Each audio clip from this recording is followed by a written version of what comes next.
kami kembali. Yari. Selamat datang di konten spoiler. Jadi kalau kalian gak suka konten beginian, silakan close video ini. Tapi jika anda semua gak masalah di spoiler, siapkan cemilan, pasang posisi rebahan, dan mari kita mulai videonya. Juragan. Sementara itu kini bos dungeon telah dikalahkan. Aura kuning yang menyeliputi pun juga ikut menghilang. Namun tak ada sepatah kata yang terucap olehnya setelah melakukan aksi heroiknya. Gak lama kemudian Lee Min-chung berpaling meninggalkan monster tersebut dan melangkah melewati Thiel. Dalam diamnya Thiel bergumam, cukup melelahkan juga ya memberikan blessing pada hunter tingkat atas. Meski hanya sebentar, dia berhasil mencapai kekuatan itu. Lee Min-chung, sepertinya kau bukanlah wadah yang sanggup menampung kekuatan S-Rank. Di saat dia lagi asik dengan monolog dalam pikirannya, secara tak terduga Lee Min-chung menghujam pedangnya ke jantung Thiel. Di sisi yang lain, terbata-bata dalam berucap karena sambil menahan rasa sakit. Thiel berkata, "Lee Min-chung, kenapa bisa kau melawan dominasiku?" Lee Min-chung menjawab, "Sebelumnya, sudah ku bilang padamu bukan? Orang sepertimu tak akan bisa mengendalikan diriku. Dan dengan ini selesai sudah, akan ku manfaatkan kekuatan sialanmu ini." Setelah mengucapkan kata-kata itu, Lee Min-chung menarik paksa pedangnya dan membiarkan tubuh Thiel tergeletak di tanah begitu saja. Sontak saat melihat kejadian tragis itu, para hunter terkejutnya bukan main bre. Miho berteriak, "Min-chung, apa yang kau lakukan? Apa kau dalam pengaruh kecubung? Minasan, jangan biarkan dia kabur." Kendati demikian, Min-chung tak menjawab pertanyaan Miho karena dirinya sendiri merasakan rasa sakit yang teramat pedih di kepalanya. Min-chung bergumam, "Sialan, kenapa harus berakhir seperti ini?" Dalam kepalaku, suara bajingan itu terus menggema. Apalagi di luar juga ada hunter rank S yang sedang berjaga. Aku tak akan bisa kabur jika terus membuang waktu di sini. Ya, aku harus segera pergi secepatnya. Dengan nada kesal dan suara lantang, Lee Min-chung berteriak, "Kalau tidak mau gua habisi, minggir dan jangan halangi jalanku." Setelah mengatakan itu, Min-chung tanpa pikir panjang mengajar para hunter yang ada di hadapannya dan langsung melesat begitu saja keluar dari dungeon. Frustasi karena tak bisa menghentikan Lee Min-chung, Miho menatap rekannya dan berkata, "Oi hunter Lee Chul-sung, cepat telepon hunter rank S di luar sana agar mereka segera bertindak." Chul-sung menjawab, "Iya, siap." Namun yang mengejutkan, meskipun tubuhnya udah bolong dan jantungnya udah ditusuk oleh Min-chung, Thiel yang tadinya turu sekarang udah bangun bre. Sambil memegang dadanya yang mengucurkan darah, Thiel bergumam, "Jadi begitu ya. Meskipun aku sudah mendominasi pikiran dan tubuhnya, tapi dia bisa lepas begitu saja hanya dengan bermodalkan tekad yang kuat. Hehehe, menarik, ini data yang berharga." Di sisi yang lain, menyadari Thiel atau Park Do-jin yang masih sadar, Miho menghampirinya dan bertanya, "Jantungmu telah ditusuk oleh pedang, lalu bagaimana kau masih bisa hidup, Hunter Park Do-jin?" Menanggapi kebingungan Miho, Thiel hanya diam penuh misteri. Namun yang pasti, raut mukanya terlihat sangat bahagia. Sementara itu dalam pelariannya, Lee Min-chung terus berlari sangat cepat untuk menghindari kejaran hunter rank S yang sedang berjaga. Dalam kegelisahan hatinya dia bergumam, "Sial, semuanya jadi kacau. Kalau sudah begini, aku tidak boleh melakukan kontak langsung dengan asosiasi hunter ataupun Ghoul Reaper. Untuk sekarang, aku harus segera bersembunyi di kota terdekat dari sini." Namun betapa terkejutnya beliau saat sebuah dagger mengarah kepadanya. Sejenak Lee Min-chung menghentikan pergerakannya. Dia bertanya-tanya, siapa yang melemparkan senjata itu padanya. Gak lama kemudian dari dalam hutan, sosok itu berkata, "Sekarang aku mengerti. Ledakan itu adalah perbuatanmu untuk melarikan diri. Lee Min-chung, aku berjanji tak akan menyakitimu, asalkan kau memberitahu semua yang ingin ku ketahui, yaitu tentang Stardust dan utusan Itarim." Dengan tatapan tajam dan mengintimidasi, Shu terus mendesak Lee Min-chung agar memberikan setitik informasi tentang Thiel. Pertanyaan Shu ini membuat Lee Min-chung agak panik. Dia bergumam, "Aku bisa saja memberitahu tentang Stardust, tapi kenapa dia bisa tahu tentang si alien itu?" Onde-mande, setelah ku ingat kembali, ada sosok bertopeng hitam yang telah menghabisi Brookie dan memporak-porandakan distribusi Stardust. Apa mungkin sosok itu adalah pemuda ini? Tapi itu tidak penting lagi sekarang, karena jika terlalu banyak waktu yang kuhabiskan di sini, maka para hunter akan tiba dan menangkapku. Dari yang kulihat sih, jumlah magic power dan mana sihirnya bukanlah tandinganku. Kalau begitu, Sinde. Dengan observasi yang dia pikir sudah akurat, Min-chung memutuskan menghunuskan pedangnya ke arah Suho. Dan hap, MC kita dengan mudah menangkap pedang Mingsung tanpa kesulitan. Seketika itu juga Mingsung bingung, dia bergumam, bagaimana bisa dia menahan seranganku? Bukan hanya itu saja, kenapa pedangku tak bisa kugerakkan sama sekali? Kekuatan macam apa ini? Setelah itu, jebles. Suo dengan cepat melepaskan tendangan Tsubasa Ozora dan langsung mengenai dagu Kojiro Mingsung Wakabayashi. Dalam sekejap, sang aktor itu terhempas ke atas. Mingsung bergumam, aku yakin magic power dan manasirnya lebih rendah dari diriku. Lantas bagaimana bisa dia menahan tebasanku? Sementara itu, Beru yang berada di balik baju Suho terus mengamati jalannya duel ini. Sambil menonton, Beru bergumam, Mingsung, kau terkejut bukan? Di dunia ini, tolak ukur kekuatan seseorang hanya berdasarkan magic power dan manasir mereka. Makanya, hunter sepertimu tak akan bisa mengetahui kekuatan fisik seseorang. Monars muda selalu memperkuat status kekuatannya, dan berkat latihannya bersama Amut, kemampuan fisiknya tak akan sanggup dihadapi oleh hunter rank A. Meski kekuatan Mingsung telah meningkat berkat Star Fragment, tapi dari panel ini kita bisa menilai sendiri bahwa Suhola yang menguasai jalannya duel ini. Dia bisa terus memojokkan Mingsung tanpa menggunakan ruler authority-nya. Panel kembali ke dalam dungeon. Di sini Miho masih bingung kenapa Tiel masih bisa hidup meski sudah ditusuk jantungnya. Menanggapi itu, Tiel mulai mengeluarkan Star Fragment dan berniat mengendalikan Miho saat itu juga. Tapi sebelum tujuannya tersebut terwujud, tiba-tiba terdengar suara seseorang memanggil Miho. Miho, Miho, Miho. Ya begitulah. Dan yang datang adalah para hunter rank S, Choi Jong-in dan Lim Tae-kyu. Situasi yang tak terduga ini membuat Tiel membatalkan niatnya. Dengan begitu, Miho yang polos pun terselamatkan. Di sisi yang lain, Tiel bergumam, "Cih, dua hunter rank S telah datang."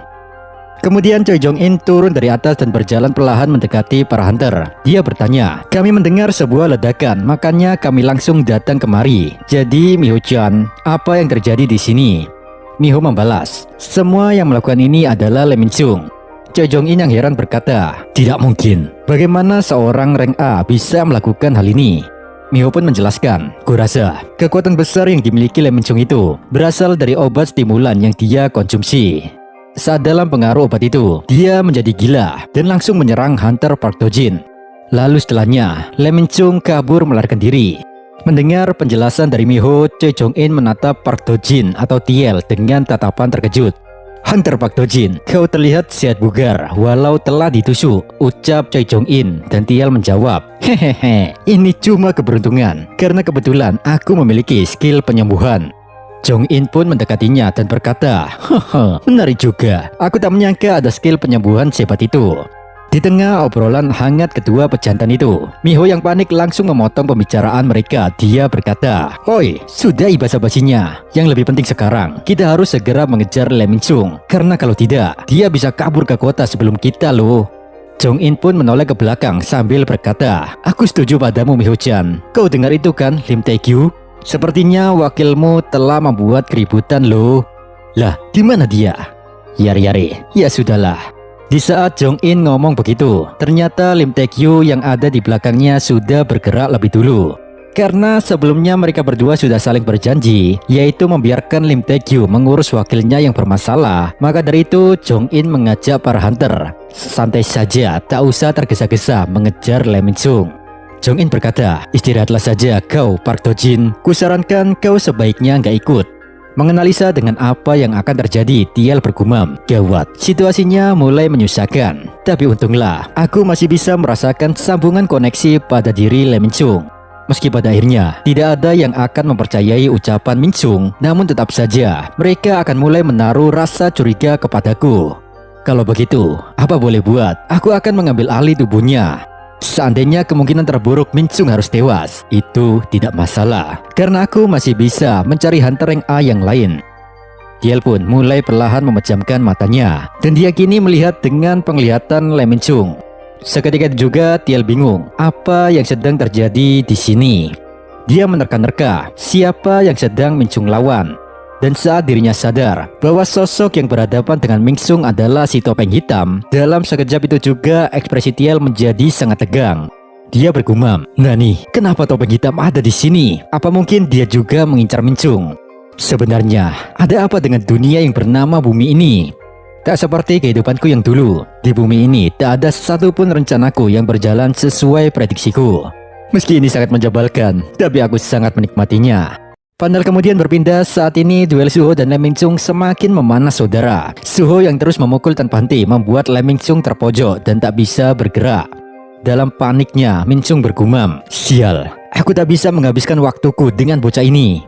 Dengan pemikiran itu, Min-chung berteriak, "Woi, Coto mati, apa jika aku menjawab pertanyaanmu? Akankah kau membiarkanku untuk pergi?"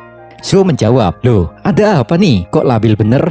Kenapa kau tiba-tiba berubah pikiran begitu? Bukankah kau bekerja sama dengan utusan Itarim itu ya?"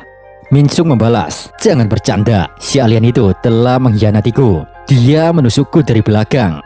Beru pun bertanya, "Lalu, kenapa kau selama ini membantunya mendistribusikan Stardust?" Min-chung menjawab, "Semua itu kulakukan karena dia berjanji akan menghabisi si bajingan itu." Sontak Suho kaget mendengar pengakuan Min-chung. "Nani, kau bekerja sama dengannya karena dijanjikan hal seperti itu?"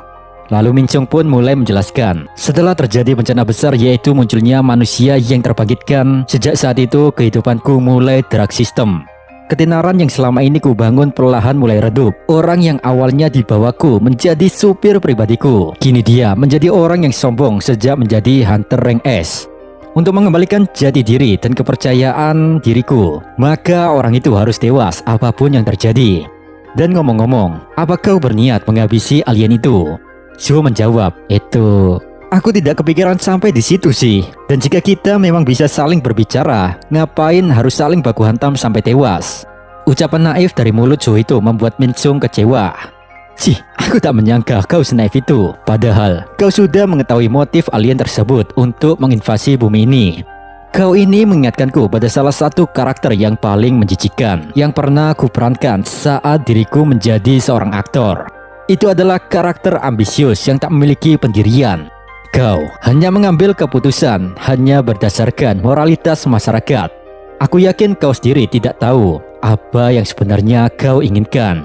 Seandainya kau tidak dikaruniai kekuatan karena keberuntungan, pasti hidupmu selamanya akan menjadi karakter sampingan dalam dunia sandiwara ini. Suatu saat nanti, kau akan dihadapkan pada situasi di mana kau harus mengambil keputusan yang berat. Maka dari itu, aku akan membuatkan situasi itu untukmu. Identitas dari orang yang kau cari, alien yang disebut utusan Itarim itu adalah seorang..." Sesaat sebelum Lee Min-chung membocorkan identitas Thiel, tiba-tiba kesadaran Lee Min-chung berpindah, di mana tubuhnya seolah-olah dicapit kedua tangan raksasa milik Thiel. Di dimensi itu, Thiel berkata pada jiwanya Lee Min-chung secara langsung, "Lee Min-chung, peranmu cukup sampai di sini saja ya. Kau terlalu banyak bicara tentang hal yang tidak perlu. Kau tidak dibutuhkan lagi. Meski begitu, aku sangat berterima kasih padamu karena berkatmu, aku mempelajari banyak hal. Sayonara, Lee Min-chung. Tubuhmu sekarang adalah milikku." Spontan Lee Min-chung tak terima. "Jangan bercanda, mana mungkin aku membiarkanmu." Sebelum Lee Min-chung menyelesaikan ucapannya, kedua tangan Thiel langsung menjepit jiwa Lee Min-chung sampai tak tersisa. Seketika itu juga tubuh Lee Min-chung di dunia nyata memancarkan aura kuning kayak Son Goku di Dragon Ball. Melihat itu, Suho berkata, "Apa yang sebenarnya terjadi?" Beru pun menjelaskan, "Itu energi Itarim Monarch muda dan kekuatannya lebih ngeri daripada Brogy saat itu." Perlahan tapi pasti, tubuh Lee Min-chung mulai bertransformasi. Kulitnya mulai mengelupas dan punggungnya mulai muncul sepasang sayap, dan senjatanya juga ngikut juga, yaitu semakin tajam dan mengerikan. Terkejut akan hal ini, Suho berkata, "Onde mande, ternyata begitu ya." Di sisi yang lain, dengan perubahan yang dia pikir keren, Thiel dalam tubuh Min-chung berkata, "Berawal dari menghancurkan pabrik Stardust kami, lalu sekarang menargetkan Lee Min-chung. Semua yang kau lakukan hanya untuk satu tujuan bukan? Yaitu menemuiku." "Perlu kau tahu, manusia bertopeng hitam pembuat masalah. Aku juga pengen bertemu denganmu." Sejenak Suho diam sambil mikir. Dia berkata, "Dari perubahan Min-chung serta ucapan anehnya, apa mungkin kau utusan yang dikirimkan dewa ke bumi ini?" Thiel membalas, "Hoho, sudah kuduga kau tahu soal keberadaan kami.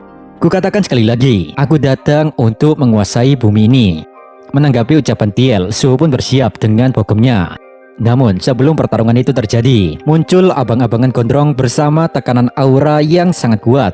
Abang gondrong saat itu berkata, "Stop, jangan ada yang bergerak." Jika kalian tetap membantah perintahku ini, maka kupastikan tubuh kalian dipenuhi dengan lubang.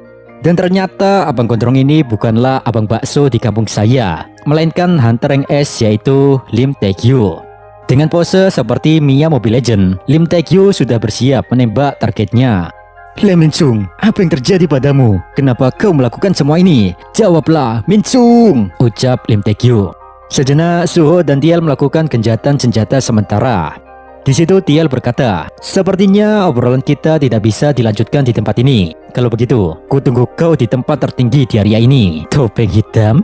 Menyadari bahwa salah satu dari targetnya mau kabur, Lim melepaskan anak panahnya sambil berkata, mau kemana lagi kau Min-sung? Sudah ku bilang kan untuk tidak bergerak tanpa seizinku. Kalau begitu, terimalah ini. Panah Mia Mobile Legend telah dilepaskan, tapi Tiel cuma bengong dan menatap serangan itu. Dan saat panah itu akan mengenainya, Tiel dengan mudah menghindarinya, seolah-olah dia ingin membiarkan anak panah itu mengenai Suho yang ada di belakangnya. Namun Suho juga tidak bodoh. Dengan kekuatan seorang MC, dia pun berhasil menghindar juga.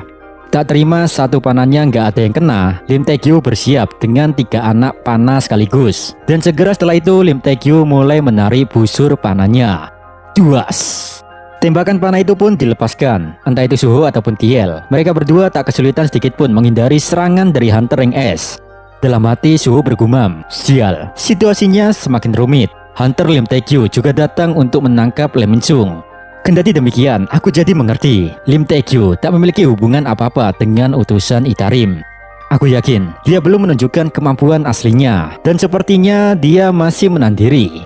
Meski Suho mengatakan seperti itu, tapi pada kenyataannya Lim Tae-gyu sudah serius sejak tadi. Dengan raut muka emosi, hunter rank S itu berkata, kedua cacengmu itu dapat menghindari semua panahku. Apa memang aku selemah itu ya? Yari, kalau aku tidak bisa melawan 2 orang sekaligus, maka aku cukup menargetkan panahku pada Min-sung, karena prioritasku adalah membawanya kembali. Min-sung, maafkan aku jika serangan ini membuatmu cacat seumur hidup. Dengan pemikiran itu, kini Lim Tae-gyu menarik kembali busurnya dengan bermodalkan 1 panah, tapi full power. Menyadari betapa berbahayanya serangan yang akan dilepaskan hunter rank S itu, Tiel bergumam, gawat, mana dari busur itu sangat berbahaya. Gokilnya sesaat sebelum panah itu dilepaskan, Lim Tae-gyu merasa ada sosok makhluk dari belakang punggungnya. Spontan nalurinya segera bereaksi. Lim Tae-gyu pun membalikkan badan serta bersiap membidik sosok di belakangnya, yang dimana ternyata sosok yang dia waspadai itu hanyalah seekor goblin, dan makhluk itu adalah saman milik Suho. Lihatlah wajah bingungnya Pri, tega bener si Suho ini. Kecewa dengan hal ini, Lim Tae-gyu berkata, lah kok bisa ada goblin di sini? Lah anjir, aku lupa. Setelah mengatakan itu, hunter gondrong tersebut segera membalikkan badannya ke arah Lim Min-sung. Namun sayangnya, kedua targetnya itu sudah tidak ada lagi. Dan di saat bersamaan, goblin summon itu pun juga ikut menghilang. Sontak Lim Tae-gyu sangat kesal. Sialan, sebenarnya apa sih yang kau pikirkan, Min-sung? Kegagalan menangkap wakil tersayangnya membuat Lim Tae-gyu memutuskan langsung menelepon ketua asosiasi hunter. Dalam via telepon itu, Lim berkata, maaf ketua, saya gagal membawa Lim Min-sung. Mengesampingkan tentang itu, penampilan Lim Min-sung tadi sangat tidak wajar. Saya menduga itu karena penggunaan dari obat stimulan. Kendati demikian, saya tadi melihat ada hunter lain yang sedang berseteru dengannya, dan sosok itu memakai topeng hitam. Mendengar tentang hal itu, Choi Jong-in pun mulai heboh sendiri. Dia bertanya, apa kau tadi bilang hunter bertopeng hitam? Apa penampilannya seperti seorang petarung jarak dekat kah? Lim Tae-gyu yang heran menjawab, bagaimana kau bisa tahu itu? Jong-in membalas, saat dungeon break di bandara Incheon, aku melihat hunter itu, dia bersama makhluk saman bayangan menghentikan Magic Beast. Sontak dari obrolan kedua pria itu membuat Jincul mulai berkeringat dingin. Dia bergumam, apa maksudnya ini? Bukankah makhluk saman bayangan hanya dimiliki hunter Sung Jinwoo? Apa mungkin beliau telah kembali setelah beberapa tahun menghilang? Tapi jika memang itu benar dia, aku yakin semua masalah sepele tentang Stardust pasti sudah berakhir sejak kemarin. Kalau begitu, mungkinkah makhluk saman itu milik hunter Sung Suho? Panel kemudian berpindah di puncak gunung bebatuan, dan di sana Suho telah tiba dengan tatapan tajamnya, sementara Tiel dengan hahihihihi dalam kurung tawa Bernard Bear. Duel yang telah dijanjikan pun segera dimulai. Di situ Tiel bertanya, "Haha, aku heran kenapa kau membantuku melarikan diri dari serangan Hunter rank S tadi." Suho menjawab, "Bukankah sudah jelas? Aku hanya tidak ingin melepaskanmu. Aku yakin jika tadi kau tidak kuselamatkan, kau pasti membuang tubuh Minsung, lalu pergi tanpa merasa bersalah kan?" Dengan mood yang lagi bahagia, Tiel bertanya kembali, "Ngomong-ngomong nih, aku beberapa kali mendengar dari para demon bahwa sosok Sang Darkness adalah makhluk yang dikenal sebagai sebutan Shadow Monarch di dunia ini ya. Jadi, apa hubunganmu dengannya?" Su menjawab, "Kau ini udah kayak Dora ya, banyak tanya aja dari tadi. Meski kau penasaran akan banyak hal, kau tak akan mendapatkan jawaban apa-apa dariku. Yang pasti di tempat ini, aku akan mengalahkanmu dan mendapatkan informasi dengan cara itu." Sebelum pertarungan dimulai, Beru yang khawatir berkata, "Monarch muda, berhati-hatilah. Setelah utusan Itarim mengambil alih tubuhnya, aku tidak bisa mengukur kekuatan Leminsung yang sekarang." Suho membalas, "Jangan khawatir Beru, aku sudah mempersiapkan semuanya untuk hari ini. Arise." Dengan kepercayaan dirinya, Suho memanggil para makhluk saman terkuatnya. Entah mengapa Tiel malah tersenyum. Dia bergumam, "Hahaha, aku tak pernah lupa pertempuran itu. Ya, kekuatan yang dapat menelan segalanya. Akhirnya, aku dapat melihat kembali kekuatan dari Sang Darkness." Kini para pasukan bayangan terkuat telah keluar untuk mendampingi Sang Monarch muda menumpas kejahatan. Kasaka, rank common, Lipan Padang Pasir, rank common, Hectrol, rank biasa, Tom Warden, Sika, rank elite. Lalu kemudian Suho mengeluarkan kunci dan membuka Shadow Dungeon untuk memanggil Ezreal dan juga Grey. Suho berkata, "Mereka ini adalah pasukan bayangan terkuatku loh. Jadi tunggu apa lagi? Mari kita mulai pertarungan habis-habisan ini." Bersama dengan Grey, Suho melakukan fusion untuk memperkuat diri melawan utusan Itarim. Di sisi yang lain, meski sendiri, Tiel tak takut menghadapi sosok di hadapannya. Malahan si alien penjajah ini terlihat sangat menikmati situasi tersebut. Di saat yang sama, notifikasi dari sistem muncul, yang dimana beliau mendapatkan sebuah quest darurat untuk mengalahkan Leminsung yang telah dirasuki oleh utusan Itarim dan mengambil ingatannya. Sambil menatap Tiel, Suho melakukan monolog dengan dirinya sendiri. MC kita bergumam, "Tak kusangka, quest yang tak kuharapkan telah muncul. Yari-yari, pada akhirnya mau gak mau, aku harus menghabisi manusia lain." Di lain sisi, Tiel yang sedang mengendalikan tubuh Minsung masih menunggu serangan pertama lawannya. Dalam konsentrasinya, dia bergumam, "Aku merasa aneh dengan diriku sendiri. Apa ini efek dari ego yang berkembang ya? Meski aku tak mengingat jelas karena fragmen yang lain belum tiba, tapi perasaan yang kurasakan saat menghadapi Sang Darkness terpatri abadi dalam relung jiwaku. Itu adalah rasa penasaran dengan orang-orang yang kuat.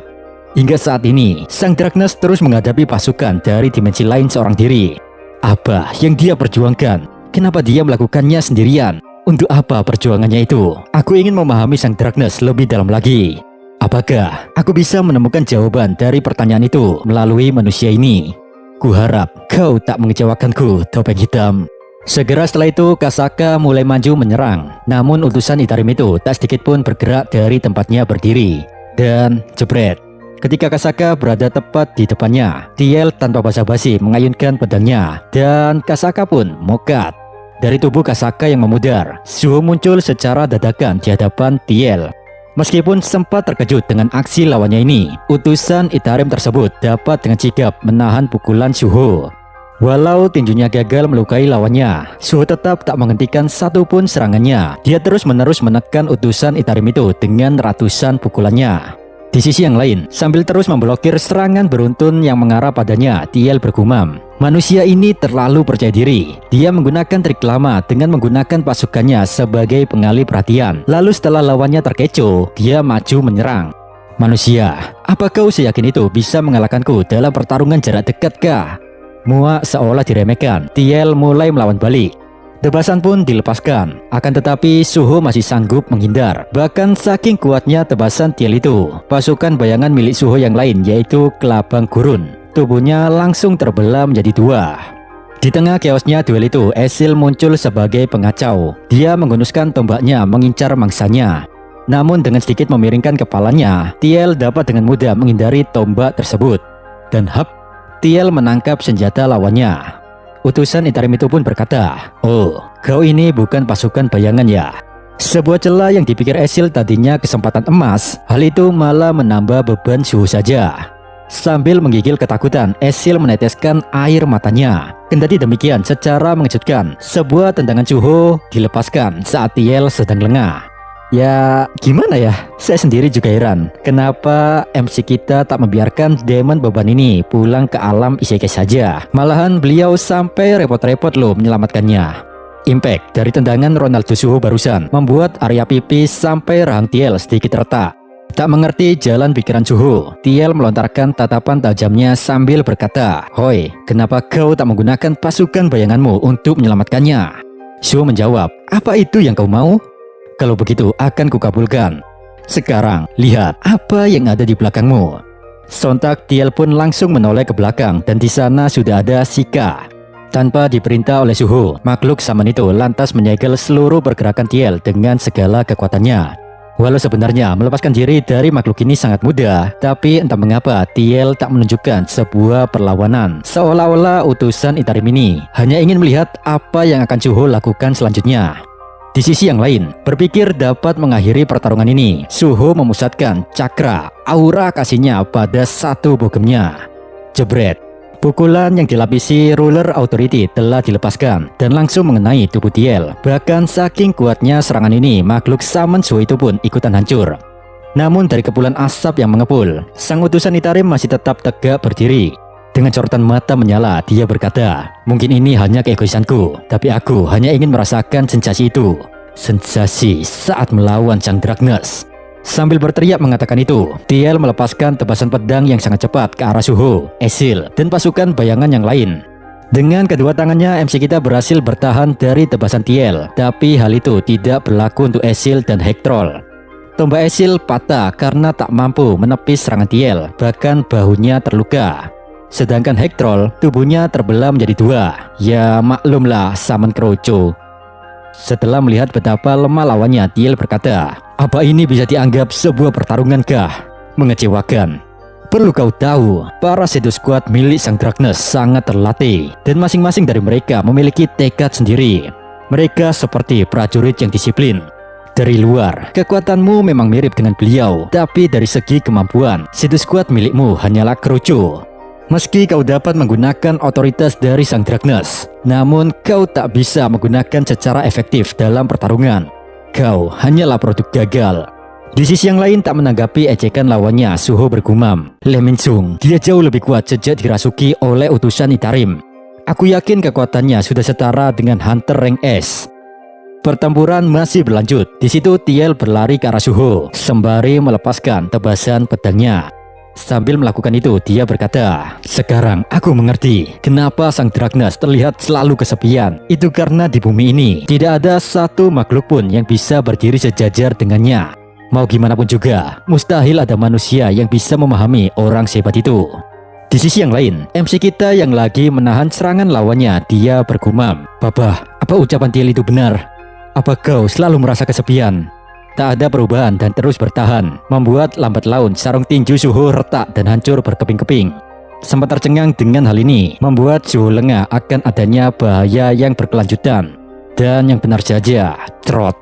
Kelengahan lawannya tak disia-siakan oleh utusan Itarim. Thiel menusukkan pedangnya pada perut Suho. "Gua!" dalam kurung suara rintian Suho. Sontak saja serangan fatal yang mengenai organ dalam membuat Suho memuntahkan banyak darah dari mulutnya. Melihat itu, Ezil berteriak penuh air mata, "Monarch muda!" Di saat pedang Thiel masih menancap rapi di perut Suho, tokoh antagonis ini berkata pada MC kita, "Manusia, kau memiliki skill yang membuat siapapun tunduk padamu, tapi kau sangat payah. Kau tak pantas memiliki otoritas kegelapan. Oleh karena itu, akan kutunjukkan cara menggunakannya dengan benar. Dengan begitu aku pasti dapat memahami perasaan yang dirasakan oleh Sang Dragnes." Sementara itu, Suho di sini masih mencoba melepaskan pedang yang menusuk tubuhnya. Badan yang tak berhenti gemetar, darah yang keluar tak kunjung berhenti, menempatkan Suho pada situasi yang tak pernah dia bayangkan. Dalam hati, Suho berkata, "Kurasa memang benar tentang apa yang diucapkan oleh utusan Itarim itu. Kemampuanku tak sebanding dengan skill milik Papa. Dan jika ku ingat kembali ucapan Le Minjung bahwa diriku hanyalah seorang yang naif, seorang karakter ambigu tanpa ego, Untuk bertambah kuat, apakah ada lain yang dibutuhkan selain skill dan statistik? Di saat Suho terus mencari jawaban dari pertanyaan dalam kepalanya, dia tiba-tiba teringat dikala Beru dan dirinya sedang santai nonton Naruto bersama. Di saat itu sambil memakan popcorn, Beru bertanya, "Monarch muda, kenapa belakangan ini Anda tidak pernah lagi menggunakan Shadow Morphing Weapon?" Suho menjawab, "Ya ngapain juga aku repot-repot mengubah Shadow Squad menjadi senjata, kalau Vulcan Horn saja sudah cukup. Selain itu juga, dalam pertarungan aku sudah memiliki Bone Skill dan Ruler Authority. Bahkan aku juga bisa memerintahkan Shadow Squad untuk membantuku. Aku sebenarnya nggak yakin bisa bertarung dengan baik jika menggunakan semua skill itu di combo dengan Shadow Morphing." Namun Beru tak setuju. Dia berkata, "Monarch muda, Anda terlalu merendah. Saya yakin orang jenius seperti Anda pasti bisa mengatasi itu." Suho membalas, "Sudah cukup Beru, tak usah terlalu memujiku. Kau juga pernah mengatakan kan bahwa Papa tak pernah sekalipun menggunakan Shadow Morphing dalam pertarungannya. Aku yakin Papa pasti memiliki alasan untuk tidak menggunakan teknik itu. Makanya aku juga tak mungkin bisa mengkombinasikan semua skill bersamaan dengan Shadow Morphing." Mendengar itu, Beru menjawab, "Jika itu memang keputusan Monarch muda, maka saya tak akan memaksa Anda." Setelah Suho mengingat hari itu bersama Beru, depresi MC kita semakin tenggelam ke dasar samudra putus asa. Suho berkata, "Sejak kapan aku jadi seperti ini? Sejak kapan aku menetapkan batasan pada diriku? Mungkin inilah jadi diriku yang sebenarnya. Dan jika ku ingat kembali sejak diriku terbangkitkan, aku sama sekali tak pernah menggambar lagi. Padahal dulu aku sangat suka menggambar. Lee Sung, kurasa ucapanmu itu memang benar, bahwa aku tak pernah tahu apa yang kuinginkan. Aku hanya melakukan semua ini karena ingin bertemu Papa dan Mamaku. Tapi aku tak pernah menemukan satupun alasan kenapa aku harus menjadi lebih kuat. Kenapa selama ini aku terus mengikuti sepak terjang Papaku? Orang yang dibutuhkan oleh Papa bukanlah replika dari dirinya, melainkan sosok yang bisa diandalkan. Ya, aku harus menemukannya, sesuatu yang hanya bisa aku lakukan." Setelah terbangun dari hayalan-hayalan itu, Suho mengangkat satu tangannya yang gemetar sambil berkata, "Arise!" Sejenak, suasana jadi hening. Tiel juga heran, kenapa Suho melakukan hal yang sia-sia di akhir hayatnya. Kemudian utusan Itarim itu menengok ke belakang sambil berkata, "Memang, Shadow Squad adalah makhluk abadi yang terus-menerus hidup kembali. Tapi sebanyak apapun mereka, tak peduli diserang berapa kali pun juga, Shadow Squadmu bukanlah ancaman bagiku." Berbeda dengan apa yang dilakukan Sung Jinwoo ataupun Asbon, Suho memiliki ide inovatif yang di luar logika, di mana beliau bukan hanya mensummon, tapi juga menggabungkan antara satu makhluk dengan makhluk lainnya. Sontak Tiel terdiam terkejut menatap anomali ini. Dia bergumam, "Nani, kenapa makhluk-makhluk ini bergabung jadi satu?" Bahkan teknik ini tak pernah dipakai oleh Sang Dragnes saat peperangan melawan ras kami. Apa ini Chimera? Ketika para Shadow Squad melakukan fusion satu sama lain, di sisi yang lain Grace seolah-olah khawatir karena teknik bone skillnya tiba-tiba di-uninstall oleh Suho. Dan pada saat yang sama, tubuh Suho mulai diselimuti kegelapan. Namun sebelum cerita berlanjut, sialnya, panel malah dialihkan ke masa lalu Suho sewaktu kecil, di mana kala itu adalah malam Natal. Saat itu sambil menggandeng tangan mamanya dan berjalan beriringan dengan papanya, Suho kecil berkata, "Nanti kalau aku sudah besar, Suho pengen menjadi ladusing keren seperti papa atau menjadi atlet lari seperti mama." Entah mengapa saat mendengar ucapan anaknya itu, papa muda dan mama muda ini terlihat sangat sedih. Lalu kemudian Chae-in mengusap kepala Suho sambil berkata, "Nak, mama dan papa tak menuntut apapun darimu. Apapun cita-citamu, kami tak mau ikut campur. Kau boleh menjadi apapun yang kau inginkan, Suho." Dengan nada sedih, MC kecil kita membalas, "Tapi mah, aku ingin jadi keren dan kuat seperti kalian." Lantas Mama Cha berkata, "Kalau memang itu keinginan Suho, Mama tak akan melarangnya kok. Tapi sebelum itu, Mama ingin kamu bertanya pada hatimu, apa memang itu yang kamu inginkan?" Monolog frustasi terus melayang di kepala Suho. Dia terus bergumam, "Entah mengapa, aku tiba-tiba teringat ucapan Mama pada malam Natal itu. Tapi pada suatu titik, aku lelah pada diriku sendiri. Yang tersisa hanyalah bayangan Papa yang selalu kukejar. Apa keahlianku? Atau apa yang aku suka?" Kemudian, memori lain mulai berputar di kepala Suho, di mana saat itu di kampusnya, Suho sedang menggambar semut dan Lim Dokyu yang melihat itu berkata, "Hari ini, kau menggambar semut lagi ya? Suho, kau tidak akan bisa berkembang kalau kau terus menggambar hal yang sama berulang kali." MC kita membalas, "Tapi Lim-san, kalau Anda melihat gambarku lebih seksama lagi, bukankah semut-semutnya lebih hidup?" Lim menjawab, "Ku akui, lukisanmu tampak spesial dan unik. Meski hanya semut, tapi aku melihat gambaranmu sangat bebas, terutama yang ini." "Apa yang ini masih bisa disebut semut?" Teringat dengan momen itu, Suho berkata dalam hati, "Aku merasa sudut pandangku dan pola pikirku itu salah, karena fakta bahwa aku bisa membangkitkan shadow from transformation lebih cepat dari ayahku. Itu pasti karena sistem sudah menyesuaikannya dengan kondisiku. Ya, aku tidak akan menyangkalnya lagi. Kali ini, aku tidak akan membatasi diriku, dan aku tak akan lagi menjadi bayangan dari papaku. Aku akan menjadi diriku sendiri." Semua memori perjalanan hidup itu membentuk tekad yang kuat pada diri MC kita. Dengan pemikiran itu pula, Suho menyerap Shadow Squad miliknya dan mengaktifkan Shadow from Transformation. Bahkan saking kuatnya daya tarik itu, Beru sampai hampir tersedot juga. Semut kecil yang ada di dekat Suho itu berkata, "Nani, semua shadow di sekitar Monas Muda terhisap ke arahnya. Bahkan kini, aku juga mulai kesulitan menjaga bentuk fisikku." Takut keberadaannya hilang dari dunia ini, Beru pun segera menjauh dari Suho dan pergi menuju Esil. Di sisi yang lain, sambil memegangi tubuh Beru, Esil bertanya, "Beru, apa yang sedang terjadi pada Monars Muda?" Beru menjawab, "Aku juga tak tahulah Mei. Yang penting, alhamdulillah, aku tidak tersedot. Dan saat ini sepertinya Monars Muda telah melampaui batasannya." Ketika melihat transformasi dari lawannya, Tiel bergumam, "Jadi orang ini punya bakat terpendam ya? Jika dibiarkan terus, ini akan jadi masalah. Secepatnya aku harus membuatnya sekarat, lalu setelahnya aku bisa memasukkan Star Fragment ke tubuhnya."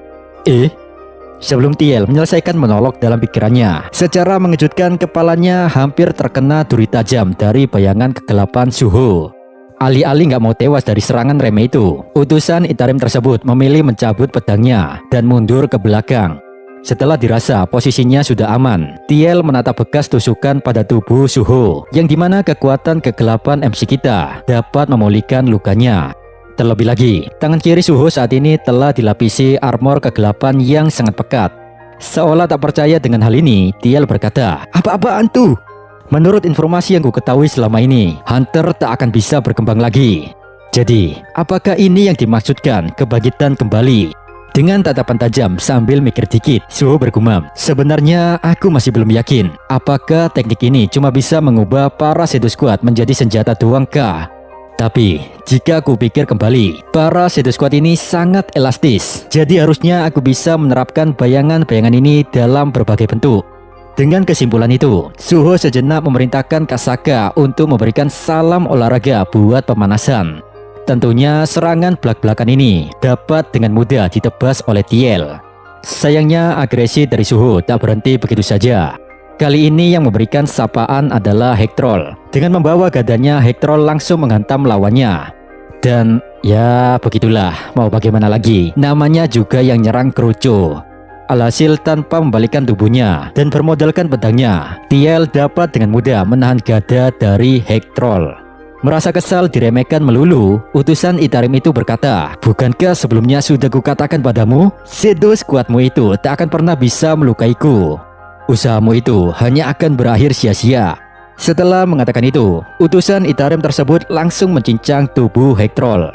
Akan tetapi semua usaha Suho yang dipikir Tiel sia-sia, itu sebenarnya hanyalah umpan untuk mengulur waktu. Dan berkat kedunguan Tiel tersebut, Suho lebih leluasa melakukan bond skill bersama Esil. Sontak saja saat melihat skill yang tidak dia ketahui ini, Tiel tampak sangat terkejut. Dengan tatapan tajam terfokus pada lawannya, Suho lantas berkata, "Jika serangan ini gagal, maka berakhir sudah." Notifikasi dari sistem muncul, bond skill Demon Strike telah diaktifkan. Semua yang dibutuhkan telah siap. Segera setelah itu, dengan kecepatan secepat motor Supra saya, MC kita itu langsung menerjang ke arah Tiel. Termangu akan serangan yang akan datang, Tiel bergumam, "Mana itu? Terlihat sangat berbahaya." "Topeng hitam, apa kau yakin serangan belak-belakan begitu bisa mengenaiku?" Dengan kesimpulan itu, Tiel tanpa ragu menebas Suho yang semakin mendekat. Alhasil, tubuh Suho didera luka yang teramat dalam, sekaligus gagal mencapai targetnya untuk melepaskan pukulan bone skill-nya. Merasa senang karena berpikir pertarungan berakhir, TL tersenyum bahagia. Akan tetapi, MC kita masih belum menunjukkan kalau dirinya menyerah. Dengan semua pengetahuannya, Suho menemukan suatu metode yang tak pernah orang-orang pikirkan, yang dimana saat itu Suho memanggil Shika, makhluk samennya, lalu memindahkan bone skill Demon Strike itu, sehingga kini tinju Shika dilapisi aura berwarna merah. Di sisi yang lain, TL nggak menyangka kalau Suho memiliki skill seperti itu. Lantas, Shika yang berada tepat di belakang TL itu pun langsung melepaskan bogem Demon Strike dan mengenai pipi targetnya. Jebret! TL pun terhempas sangat keras dan tubuhnya pun ikut terhantam batu besar di sana. Dari balik kepulan asap mengepul yang perlahan memudar, terlihatlah tubuh Mingsung yang sudah terkapar lemas tak berdaya. Di sisi yang lain, TL yang mengendalikan bonekanya itu juga terkena dampak dari serangan bone skill Suho barusan. Ya, mata dan mulutnya mengeluarkan darah. TL seolah tak percaya skill seperti itu bisa ada di dunia ini. Dia berkata, memindahkan skill kepada situs squadnya. Bagaimana bisa sesuatu seperti itu ada? Bahkan sang Dragnas tak pernah melakukan itu sekalipun. Dan sekarang mulut Lee Min-sung sudah tak berfungsi lagi. Apa itu karena rahangnya telah hancur ya? Tapi tubuh ini masih bisa kugerakkan. Seharusnya aku masih bisa bertarung lebih lama jika mengorbankan energi kehidupan Lee Min-sung untuk mengisi manaku. Ya, aku tak boleh menyia-nyiakan kesempatan ini. Aku harus segera mengalahkan topeng hitam.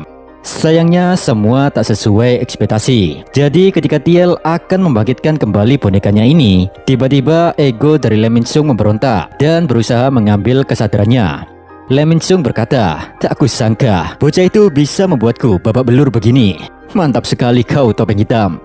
Oi alien, kau adalah S-rank terhormat dan hebat, tapi kau dengan mudah dikalahkan oleh orang yang ranknya lebih rendah darimu. Sekarang, apa yang kau rasakan? Kau pasti merasa kesal kan? Terbangunnya ego Min-sung ini sontak membuat TL terkejut. Dia berkata, bagaimana bisa kau lepas dari dominasiku? Berhentilah Min-sung, jika kau terus melawanku, aku akan membuatmu menderita lebih dari sakaratul maut. Min-sung membalas, peduli setan, apa kau pikir aku takut akan hal itu ha? Dengarkan aku alien, di dunia ini yang aku benci adalah diremehkan dan tidak diakui keberadaanku. Kau itu tidak ada bedanya dengan para bajingan rank S yang terus meremehkanku. Kali ini, aku akan membuatmu menyesali perbuatanmu. Kiah! Berusaha untuk tidak diambil alih kesadarannya oleh TL, Min-sung memilih merobek armor yang ada di tubuhnya. Dan di saat yang sama, dia melihat Suho mulai berjalan mendekatinya. Min-sung berkata, bagus, cepat akhiri ini topeng hitam. Hari ini kau adalah tokoh utama dalam cerita, sedangkan aku akan melakukan peran yang telah diberikan semesta. Inilah peran terakhirku sebagai seorang villain. Gyah! Lee Min-sung memutuskan untuk menjadi almarhum daripada dikendalikan oleh TL. Dia berusaha menjadi keren di akhir hidupnya. Beliau merobek armor hingga hancur, sehingga saat MC kita tepat berada di hadapannya, Suho jadi tinggal enaknya doang. Tinju tanpa perasaan pun dilepaskan. Duar. Hantaman itu tepat mengenai perut Min-sung. Pertarungan telah selesai. Min-sung telah menang dari TL, tapi tidak dengan hidupnya, karena darahnya terus mengucur deras. Kekuatan TL pada dirinya juga perlahan menghilang. Ini menyebalkan. Perutku telah dihantam sangat keras, sehingga aku muntah darah yang sangat banyak. Rahangku juga patah. Malangnya nasibku, bahkan untuk mengucapkan kata-kata terakhir saja aku tak bisa. Kenapa semua jadi begini? Saat alien itu muncul di hadapanku, aku berpikir, inilah kesempatanku untuk memperbaiki dunia yang rusak ini. Namun pada akhirnya, aku malah berakhir menjadi seorang pecundang. Sial, kenapa juga di saat terakhirku, wajah Lim Tae-kyu yang terlintas dalam benakku. Jangan meremehkanku, akulah Lee Min-sung, sang superstar. Lalu kenapa sekarang kau bajingan kecil menatapku dengan tatapan prihatin ha? Lee Min-sung telah mengembuskan nafas terakhirnya. Di sini Suho yakin bahwa sosok yang ada di depannya bukanlah utusan Itarim lagi. Maka dari itu dia merasa sangat berdosa. Di saat yang sama notifikasi dari sistem mulai bermunculan. Anda mendapatkan XP dan naik level. Quest darurat telah terselesaikan. Sontak keberhasilan anak dari masternya ini disambut gembira oleh Ezil, Beru, dan Gray.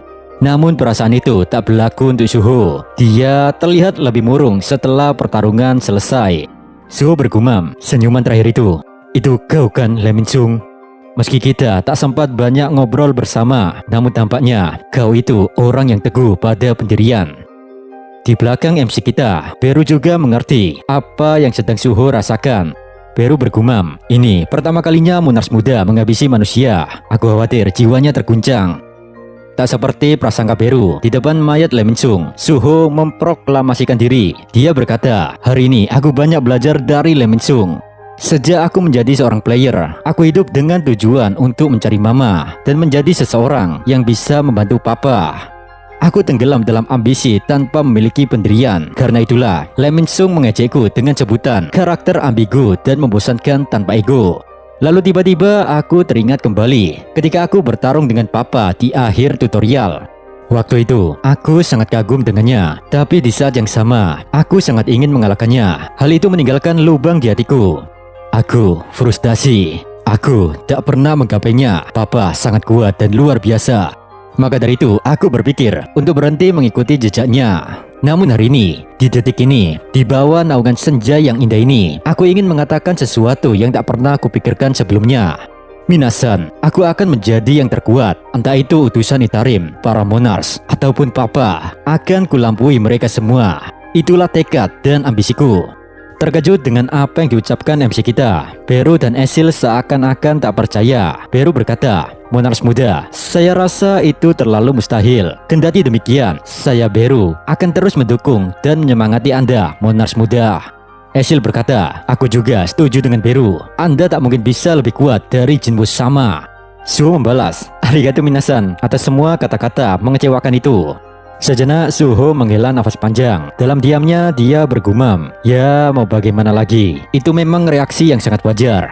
Kalau begitu aku akan mengecek dulu hadiah apa yang kudapatkan setelah menyelesaikan quest darurat, yang dimana beliau mendapatkan tawaran dari sistem tentang misi kenaikan kelas. Quest ini bisa diperoleh karena Suho telah genap berlevel 40. Melihat itu Suho bergumam, jadi ini saatnya untuk mengubah kelas hunterku ya. Akhirnya, slot kelasku bisa terisi. Ketika Suho disibukkan dengan hal ini, dari kejauhan Tiel sudah membidik MC kita. Dia kini terbang ke atas langit dan bersiap menembakkan star fragment ke arah Suho. Tapi sebelum itu dia berkata, hahaha, aku lengah. Aku tak menduga topeng hitam memiliki potensi sebesar ini. Kalau begitu, kau harus menjadi bagian dari kami. Dengan pemikiran itu, Tiel berniat menggunakan salah satu skillnya, yaitu Third Blessing, Scholars of Equivalent Exchange. Itu adalah kemampuan yang membuat Tiel dapat menukar apa yang dimilikinya dengan sesuatu yang setara. Skill pun mulai diaktifkan. Para pengguna Stardust pun energi kehidupannya disedot seketika hingga mereka langsung tewas. Lalu setelah itu, energi tersebut Tiel tukarkan dengan magic power berupa Star Fragment. Seperti pose yang pernah dilakukan Choi Jong-in, Tiel juga demikian. Utusan Itarim itu merapatkan kedua tangannya, lalu dia menarik salah satu tangannya, seperti seseorang yang akan memanah.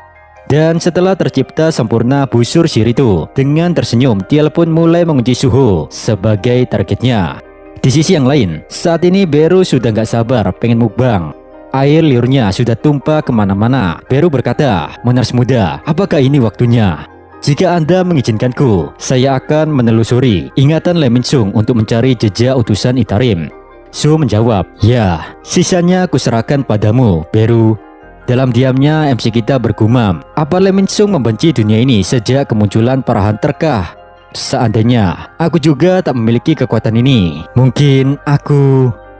Sebelum MC kita menyelesaikan monolognya, secara mengejutkan Star Fragment yang Tiel bidik sudah dilepaskan dan langsung menembus punggung Suho. Sontak Beru, Ezil, dan Gray sangat terkejut dengan apa yang mereka lihat. Mereka bertanya-tanya, siapa yang melakukan ini? Dalam rasa sakit yang dia rasakan, Suho bergumam, dari mana datangnya serangan ini? Sementara itu Tiel yang puas tembakannya mengenai targetnya. Wajahnya dipenuhi senyuman jahat. Dengan ini, authority dari Sang Dragnes sudah ada dalam genggaman kami, ucap Tiel. Star Fragment telah masuk ke dalam tubuh MC kita dan efek dari item tersebut mulai bekerja. Wah! Suho berteriak penuh kesakitan. Aura hitam perlahan keluar dari tubuhnya. Dalam lara yang mengikis jiwa, Suho bergumam, "Sakit, ini sakit sekali. Rasanya seperti ada yang masuk ke dalam kepalaku." Normalnya ya Bre, saat Star Fragment masuk ke dalam tubuh targetnya, otomatis mereka akan langsung tercuci otaknya. Namun karena Suho memiliki kodam, yaitu sistem, maka dominasi TL masih belum ada jaminan berhasil. Dan yang benar saja, pasif efek longevity yang dimiliki Suho ikut bertindak. Itu adalah skill yang membuat si pengguna kebal terhadap segala efek abnormal yang masuk ke tubuh. 3, 2, 1. Penghapusan efek abnormality gagal. Longevity telah memastikan abnormality ini memiliki efek yang sama seperti infeksi Mishburn. Longevity memulai penghilangan abnormality dan penyembuhan Anda kali ini menggunakan data basis infeksi Mishburn. 3, 2, 1. Gagal. 3, 2, 1. Gagal. Sistem terus berusaha menyelamatkan Suho dari TL. Meski memerlukan waktu sedikit lama, tapi pada akhirnya 3, 2, 1. Analisa status abnormality selesai. Efek status telah dihilangkan oleh longevity. Sistem memulai pemulihan pada player. Di saat yang sama, sinyal baru TL terima. Dia terkejut saat menyadari bahwa koneksi pada target telah terputus. Walau sistem telah menangkal efek dari Star Fragment, tapi tubuh Suho masih tak bisa berhenti gemetar. Tentunya situasi ini membuat Esil, Grey, dan Beru panik. Air mata dan teriakan penuh kecemasan terpancar dari muka mereka. Dalam diamnya, Suho bergumam, "Untung saja pasif dari longevity aktif. Sekarang yang harus kulakukan adalah menutup luka dengan menggunakan Shadow." Tapi kenapa health pointku terus menurun? Kalau begini terus, aku bisa-bisa. Tidak, pasti ada jalan. Di saat health point Suho hampir mencapai 0, tubuh MC kita semakin tak berdaya dan lemas. Sebelum dia benar-benar tewas, Suho lebih memilih menekan jendela sistem dan menerima perubahan kelasnya. Seketika itu juga, setelah menerima quest perubahan atau kenaikan kelas tersebut, tiba-tiba muncul sebuah gate di hadapannya. Sistem lantas memberitahu bahwa hanya player yang dapat mengikuti quest ini. Sedangkan untuk Beru dan keturunan para monarch yang lain akan dipindahkan ke Shadow Dungeon.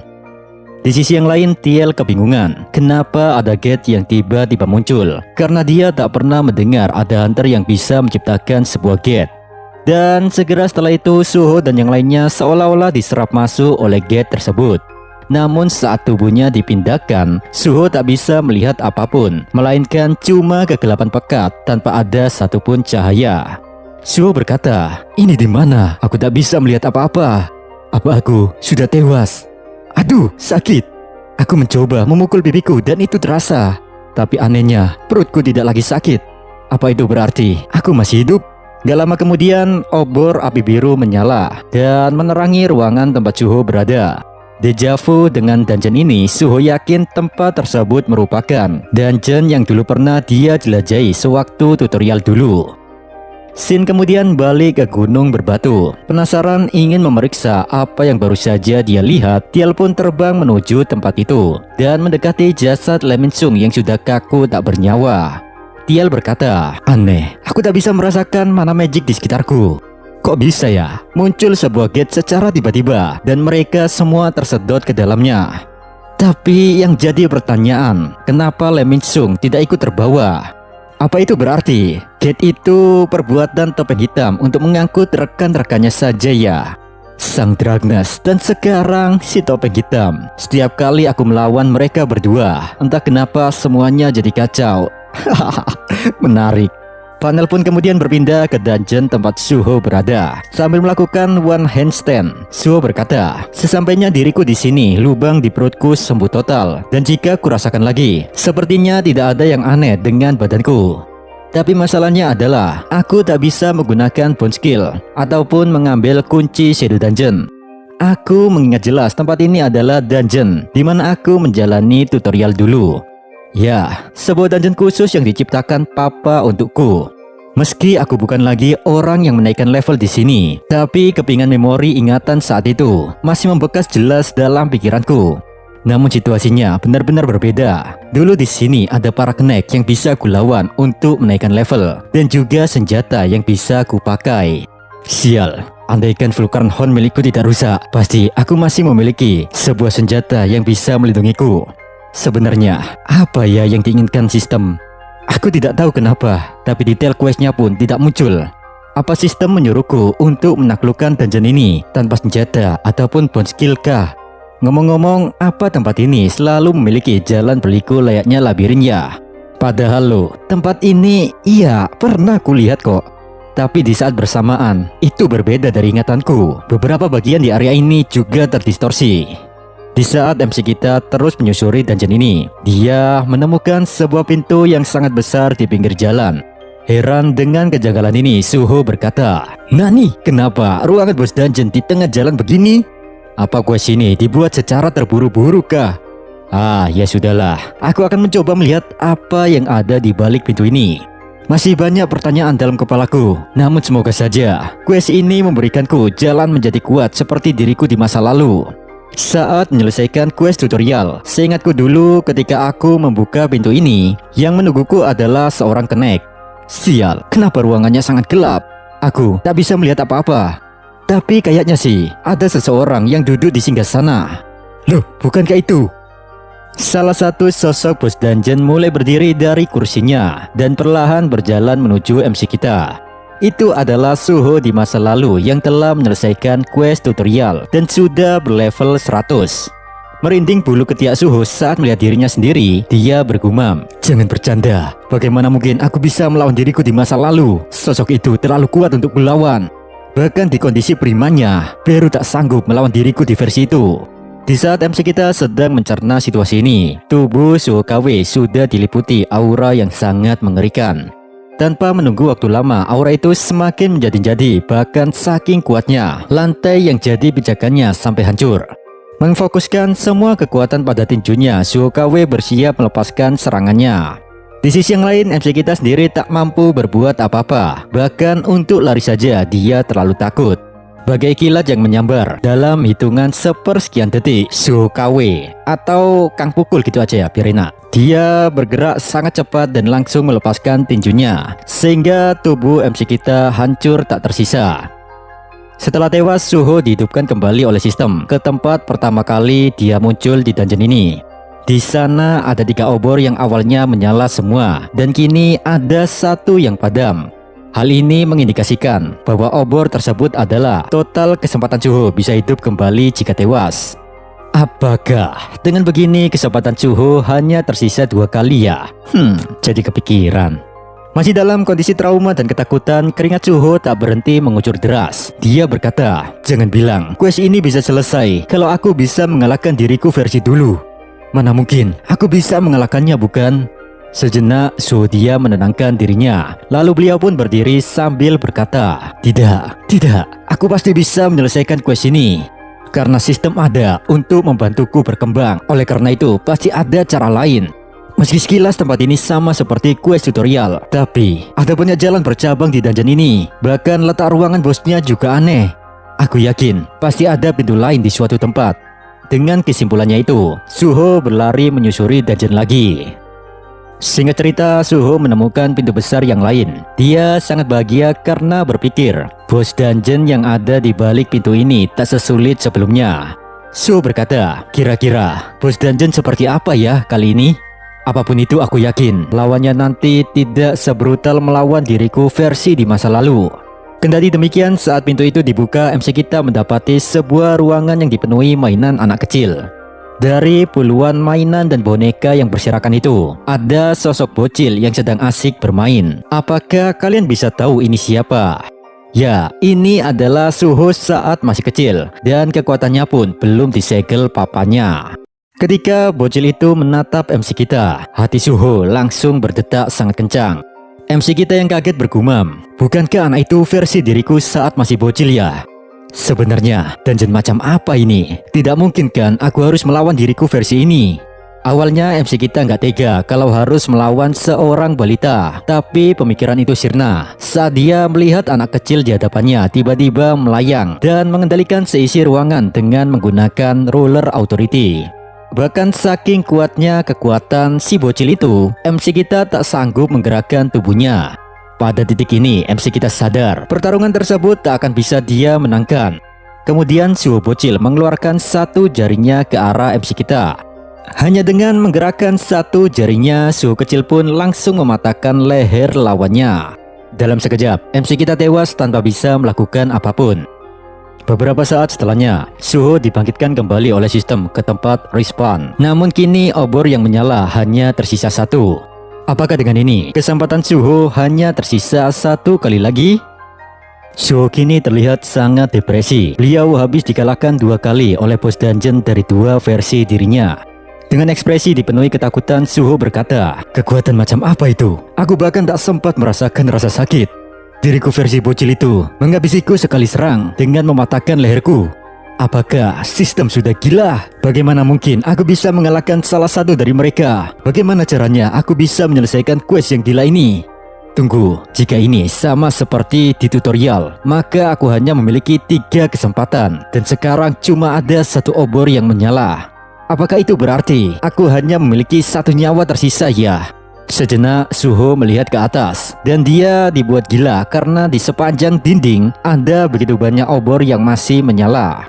Mungkin jika dihitung jumlahnya ada ratusan bre atau mungkin menyentuh angka ribuan. Ya nggak ngotak juga lah kalau kalian nyuruh saya ngitung satu-satu. Termangu dengan apa yang dilihatnya, Suho berkata, "Omong kosong macam apa ini? Tidak peduli aku tewas berkali-kali, obor yang melambangkan nyawaku ada banyak sekali. Jangan bilang sistem memaksaku untuk menyelesaikan quest ini.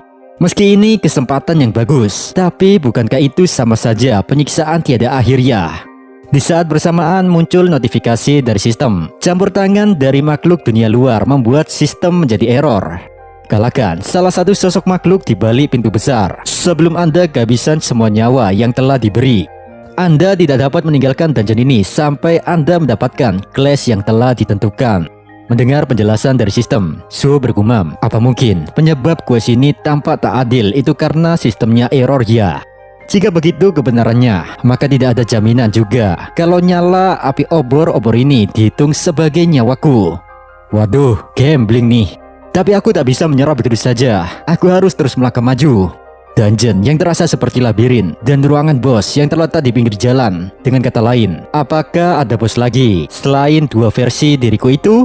Jika memang iya, mungkin masih ada harapan untuk menyelesaikan questnya. Tapi masalahnya, aku tidak tahu seberapa besar tempat ini. Ah, ya sudahlah, nikmati dan jalani sajalah. Apa tuh man? Puyung-puyuh kah? Alih-alih yang keluar dari kegelapan burung puyuh, yang ada malahan sebuah boneka dinosaurus. Dan kalian tahu apa? Yang mengerikan yaitu sosok di belakang boneka tersebut. Terlihat muncul Suho bocil yang lagi gambar sambil terbang, serta mengendalikan semua mainannya menggunakan Ruler Authority. Fenomena ini sangat di luar prediksi MC kita, di mana bos dungeon keluar dari ruangannya. Kendati demikian, keterkejutan Suho ini disambut gembira oleh bos dungeon tersebut. Dia sepertinya memang keluar dari ruangannya untuk mencari Suho. Mungkin ya, menurutnya MC kita adalah mainan barunya. Dalam kepanikan itu, MC kita berkata, Kenapa bocah itu ada di sini? Apa karena pintu ruangannya terbuka, jadinya dia bisa datang ke koridor ini kah? Gawat, aku harus cepat lari.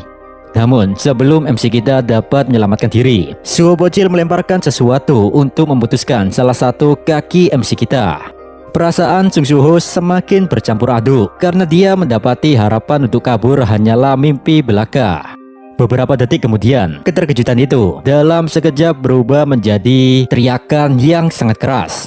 Rasa sakit atas kaki yang putus mulai MC kita rasakan. Namun yang gak dia habis pikir adalah bocil tadi menyerangnya dengan boneka dinosaurus.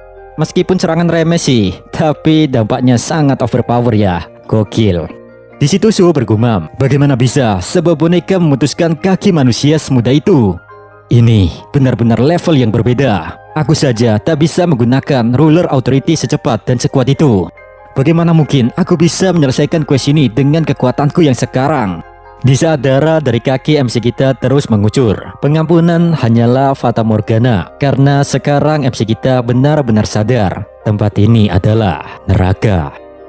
Bahkan untuk bernafas pun dada MC kita terasa sangat sesak karena dari arah yang lain terdengar langkah kaki yang sangat berat. Tum, tum, tum. Menoleh ke belakang, Sung Soo Ho dikejutkan dengan kemunculan bos dungeon berupa dirinya versi Kang Geprek dan dia berlevel 99. Dan seperti yang sudah-sudah, sebelum MC kita sempat melarikan diri, bos dungeon versi Suho Kang Geprek langsung melayangkan tendangannya sehingga dalam sekejap leher MC kita putus. Selang beberapa saat, Sung Soo Ho dihidupkan kembali oleh sistem. Kendati merasa trauma, Suho malah terlihat sangat kesal. Sambil menghantam tembok, dia berkata, menyebalkan, apa aku terlihat seperti target yang menggiurkan? Sampai-sampai kedua bos dungeon itu berkeliaran di koridor. Gila, quest ini memiliki kesulitan di luar nalar. Aku penasaran, apa papa dulu juga melewati quest seperti ini? Tapi entah mengapa, aku merasa begitu bersemangat.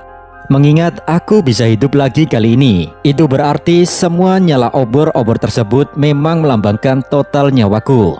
Selama syarat menyelesaikan quest ini hanya mengalahkan satu bos dungeon saja. Dengan kata lain, aku tidak perlu melawan dua versi diriku itu.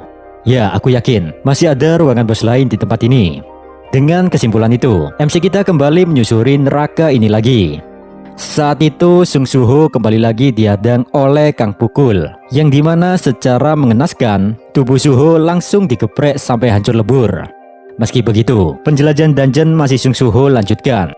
Lalu kali ini dia bertemu bos kecil. Seketika itu juga lengan Soo Ho diputer sampai putus dan perutnya dihantam mainan sampai tubuh bagian atas dan bawahnya jadi kiko.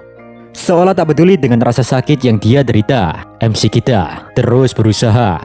Sung Soo Ho berharap masih ada keajaiban dengan menemukan suatu ruangan bos lain yang masih bisa dia lawan. Tak tahu sudah keberapa percobaan, MC kita mengulangi tewas dan bangkit lagi. Hingga pada suatu titik mulai ada perasaan khawatir dalam dirinya. Sung Soo Ho ragu akan adanya ruangan bos lain karena mengingat sistem lagi error. Terdiam termenung putus asa, Soo Ho bergumam, nyawa tak terbatas dan musuh yang tak bisa kukalahkan. Apalagi di sini aku tak bisa menaikkan level. Bukankah ini sama saja dengan neraka abadi? Termangu oleh keputusasaan, tiba-tiba terbesit sebuah ingatan yang muncul dalam pikirannya, di mana dia telah mengucapkan kata-kata yang sangat ambisius di depan teman-temannya, bahwa dirinya akan menjadi yang terkuat di dunia ini. Sontak ucapan naif itu membuat Soo Ho geram dengan dirinya sendiri. Sambil menggigit bibirnya sampai berdarah, Soo Ho bergumam, sebuah kalimat yang kukatakan bagai rantai yang mengikatku. Hal ini memaksaku untuk tidak menyerah. Sial, baiklah kalau begitu, akan kugunakan darahku setiap aku tewas. Aku akan menggambar jalan yang telah aku lalui. Ya, aku akan melakukan apapun yang ku bisa. Panel kemudian berpindah ke Korea. Di sana salah satu stasiun televisi mengabarkan bahwa Asosiasi Hunter secara resmi mengeluarkan pernyataan tentang pelarangan penggunaan Stardust. Menurut mereka, meski stimulan itu sangat populer di kalangan para hunter karena tak memiliki efek negatif setelah mengkonsumsinya, namun asosiasi sudah menyelidiki kasus ini. Menurut data dan investigasi mereka, para hunter yang menggunakan Stardust, rata-rata dari mereka semua hilang ingatan dan amnesia. Pihak Asosiasi Hunter sendiri telah menemukan dalang dari kasus ini, yaitu Wakil Guildmaster Grim Reaper Lee Min Sung. Dan malangnya pria tersebut pagi ini ditemukan tewas oleh seorang pendaki. Fakta bahwa Lee Min Sung terlibat dalam tindak kejahatan ini memang sangat mengejutkan, mengingat beliau adalah seorang mantan artis dan juga seorang hunter. Oleh karena itu, Guild Reaper sendiri ikut membantu investigasi Asosiasi Hunter dalam hal ini. Panel kemudian berpindah di gedung Asosiasi Hunter. Di dalam ruangan itu ada beberapa hunter rank S dan ketua Wo Jinchul. Di situ Lim Tae-gyu yang sangat depresi berkata, "Minasan, gomenasai, ini semua salahku. Andai saja waktu itu aku tak membiarkan Min Sung kabur, mungkin hal ini tak akan terjadi." Jinchul membalas, "Yari, jangan terlalu menyalahkan dirimu, Hunter Lim Tae-gyu." Seolah tak mengubris apa yang diucapkan ketua asosiasi, Lim Tae-gyu masih terus nyerocos mulutnya. Dia berkata, "Aku merasa semua ini ada yang janggal." Saat itu Min Sung penampilannya nggak normal, padahal aku tahu betul dia tak memiliki skill apapun yang membuatnya bisa bertransformasi. Dengan tatapan sinis, Choi Jong In bertanya, apa ucapanmu itu bermaksud bahwa skill itu berkat konsumsi Stardust gitu? Lim Tae-gyu yang kurang yakin menjawab, entahlah, aku juga sebenarnya masih ragu tentang hal itu.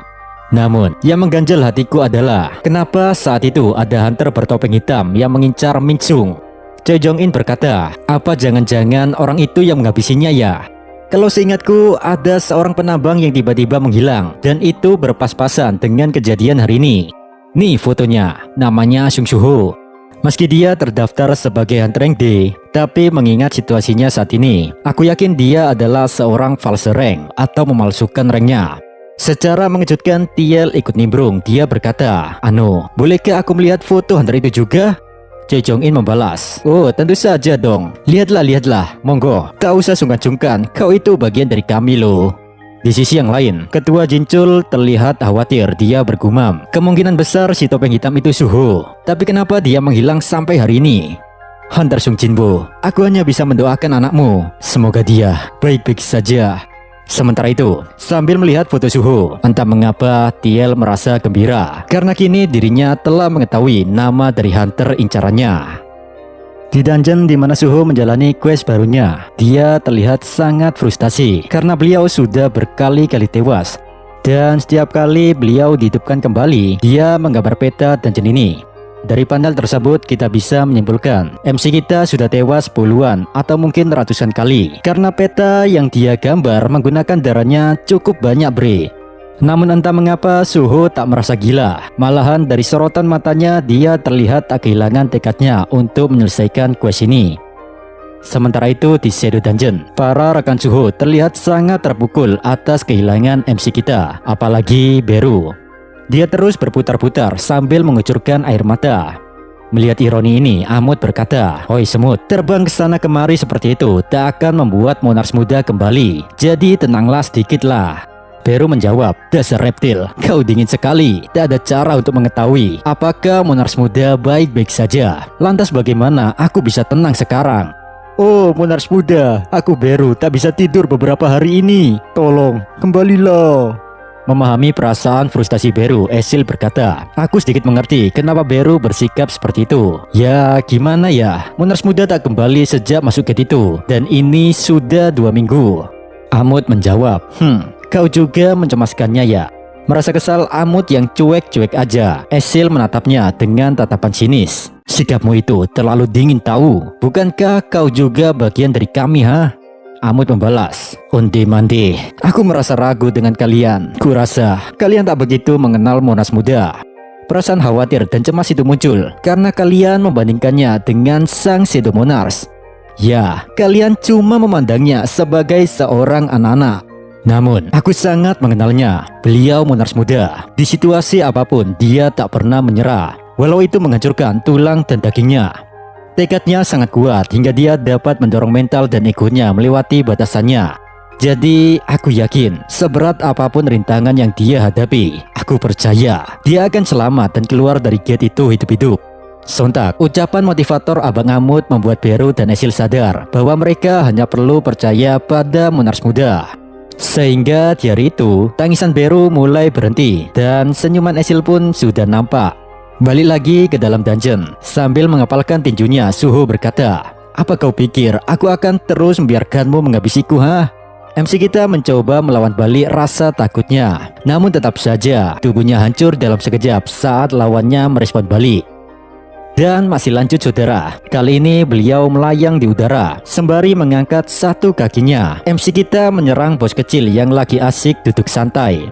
Ironisnya, semangat itu tak membuahkan hasil apa-apa karena saat bos kecil itu mengangkat tangannya, dalam sekejap tubuh MC kita hancur di udara saat itu juga. Kemudian Suho dibangkitkan dengan kepala yang dipenuhi perasaan frustasi. Suho bergumam, "Sebenarnya dalam hatiku, aku sudah putus asa. Tak terhitung sudah banyaknya aku tewas di tangan mereka berdua. Dalam siklus yang berulang ini, aku jadi bisa melihat jendela status mereka. Sosok bos kecil yang bisa menghancurkan tubuh seseorang dengan menggunakan kekuatan telekinesis. Dia memiliki skill ruler authority level maksimal. Sementara bos tukang pukul yang dapat menghancurkanku hanya dengan sentuhan saja. Sosok itu memiliki kelas Soul Striker dengan level 99. Meski wujudnya tampak seperti manusia, tapi bagiku, versi diriku yang itu lebih mirip seperti monster yang sangat menakutkan. Setelah memikirkan itu, Suho bangkit kembali dari rebahannya dan mulai menyusuri dungeon lagi. Sambil berlari cepat yang dia bisa, Suho bergumam, "Sial, aku harus segera menemukan tempat lain yang belum pernah aku jelajahi." Entah mengapa, sejak tewas berkali-kali, aku jadi terbiasa dan bisa berdamai dengan rasa takutku. Masih percaya pada setitik harapannya, namun langkahnya seketika terhenti lagi, di mana bos kecil langsung menyerangnya dan membuat perutnya berlubang. Meski berlumuran darah, tapi api semangatnya tak pernah pudar. Suho bergumam, "Sensasi dan perasaan ini hanya berlaku di sini saja, karena aku masih waras. Di dunia nyata nanti, aku tak boleh menganggap remeh lagi tentang sebuah ajal. Bagaimanapun juga, aku akan terus mempertahankan kewarasanku. Aku akan tetap hidup di neraka ini apapun itu caranya." Dari proses ini aku merasa bahwa jiwaku semakin kuat.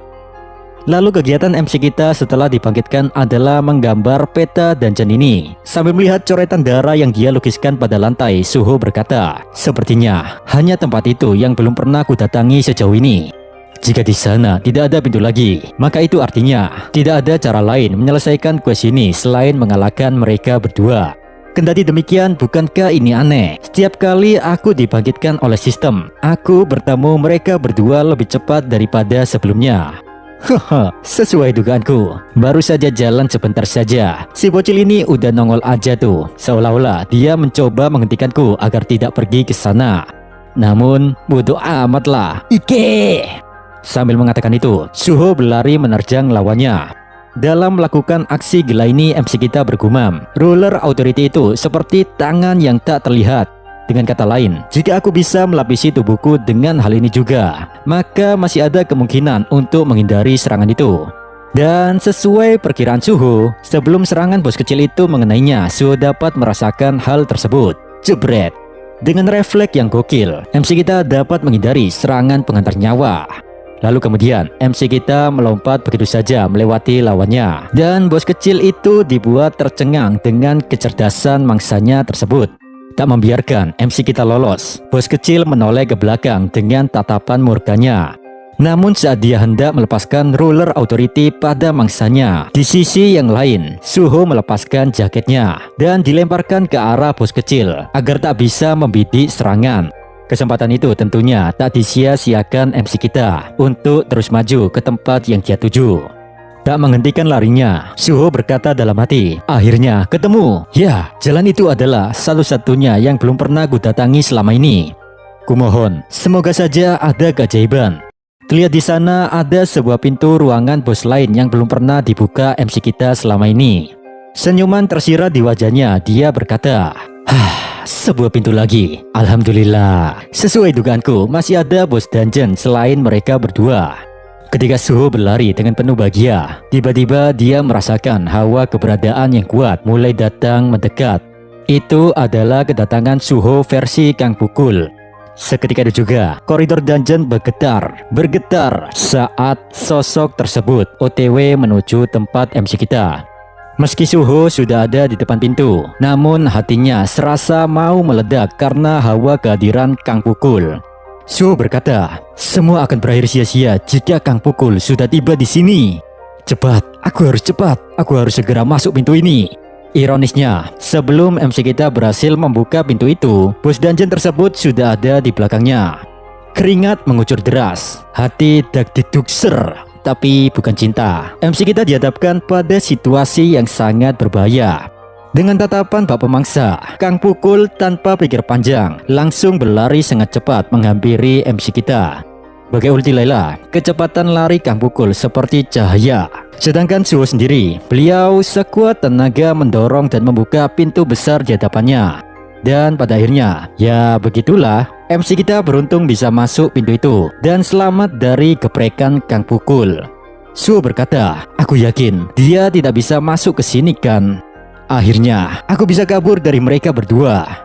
Tapi ini belum selesai. Yang terpenting sekarang adalah siapa yang ada di ruangan ini. Mengingat kedua boss dungeon adalah versi diriku di masa lalu, maka apakah kali ini boss dungeonnya merupakan versi diriku saat memulai tutorialnya? Di saat yang sama dari balik kegelapan, mulai terdengar suara langkah kaki yang mendekat. Dihantui rasa penasaran, Suho pun melirik ke sosok itu, di mana boss dungeon kali ini adalah versi dirinya yang menggunakan dua pedang. Berbeda saat melawan kedua musuh yang sebelumnya, MC kita kali ini terlihat percaya diri. Dengan tatapan tajam dia bergumam, "Oh, jadi sekarang aku harus menghadapi diriku versi dual blade ya." Kedua boss dungeon sebelumnya merupakan diriku di masa lalu, tapi yang ini kok make pedang Rakan Fang dan Vulcan Horn ya? Apa mungkin diriku yang ini tercipta karena kesalahan dari sistem kah? Kalau begitu, akan kulihat statusnya dulu. Loh, akhirnya. Entah mengapa, saat mengetahui kebenaran kekuatan lawannya, Suho terlihat sangat bahagia. Pertanyaannya, apakah MC kita mulai gila? Ataukah sebaliknya? Itu sangat ambigu pemirsa. Setelah mengetahui kapasitas kekuatan boss dungeon yang akan dia lawan, Suho tanpa pikir panjang langsung berlari ke arah sosok tersebut. Sambil melepaskan tendangan kakinya, Suho berteriak, "Akhirnya, aku menemukan bos yang dapat kulawan." Di sisi yang lain, merespon serangan lawannya, si KW menahan tendangan Suho dengan kedua pedangnya. Namun karena MC kita lebih kuat, si KW terhempas ke belakang. Sung Suho saat ini sangat bahagia. Dia bergumam, level dan statsku jauh lebih tinggi, terutama stats strengthku. Dari sini kita bisa melihat perbedaan kekuatan di antara mereka, di mana Suho yang asli memiliki level 40 dengan stats yang lebih unggul, sedangkan si KW cuma memiliki level 32 dan tentunya statsnya lebih rendah. Dengan keunggulannya ini, MC kita sangat yakin bahwa duel tersebut tak akan sesulit melawan bos sebelumnya. Dan secara mengejutkan, tatapan si KW tiba-tiba berubah jadi tajam. Aura yang menyeliputi tubuhnya pun ikut menggila. Sosok ini mengaktifkan beberapa buff skillnya. Yang pertama skill Iron Body Reinforce Shaman untuk memperkuat serangan dan pertahanan. Yang kedua skill Graceland Gale untuk meningkatkan kecepatan serangan dan pergerakan. Lalu yang terakhir ada skill Giant Armor untuk meningkatkan defense pertahanan. Ya, ketiga skill itu diaktifkan secara bersamaan. Dan saat melihat apa yang telah dilakukan lawannya, keringat dingin Suho mulai menetes. Dalam ketercengangan ini, Suho bergumam, "Nani, Iron Body Reinforcement, bukannya itu skill milik Amut ya? Lalu dari mana dia bisa memiliki banyak sekali skill buff seperti itu?" Ketika MC kita sibuk dengan pertanyaan-pertanyaan itu, boss dungeon ini mulai melepaskan tebasan pedangnya secara brutal dan tanpa henti. Kendati demikian, Sung Suho tak membiarkan dirinya tewas lagi. Dengan refleksnya yang aduhai, beliau menghindari tebasan tersebut. Di sisi yang lain, seolah tak memberi ampun, si KW mengaktifkan Storm Slash. Emosi dan muak karena skillnya juga dimiliki oleh boss dungeon di hadapannya, Suho berhenti menghindar dan ikut-ikutan menyerang balik dengan skill yang sama. Dengan berbekal senjata seadanya yang ada di inventory, MC kita menggunakan daggernya dan mengaktifkan Storm Slash. Boom! Kedua skill yang sama saling berbenturan satu sama lain. Gesekan bunyi sing sing sing sing antara dagger Suho dengan senjata lawannya membuat area di sekitarnya rusak parah. Namun secara perlahan, MC kita mulai mendapatkan luka sayatan pada pipinya. Bersamaan dengan luka itu, Suho mendapati sebuah ingatan yang tiba-tiba muncul dalam benaknya, di mana dalam ingatan tersebut, Suho mengalahkan Brogy dengan menggunakan sebuah pedang. Padahal kita tahu sendiri, ketika MC kita mengalahkan Brogy, itu dia menggunakan bone skill dikombo dengan tendangan si Madun.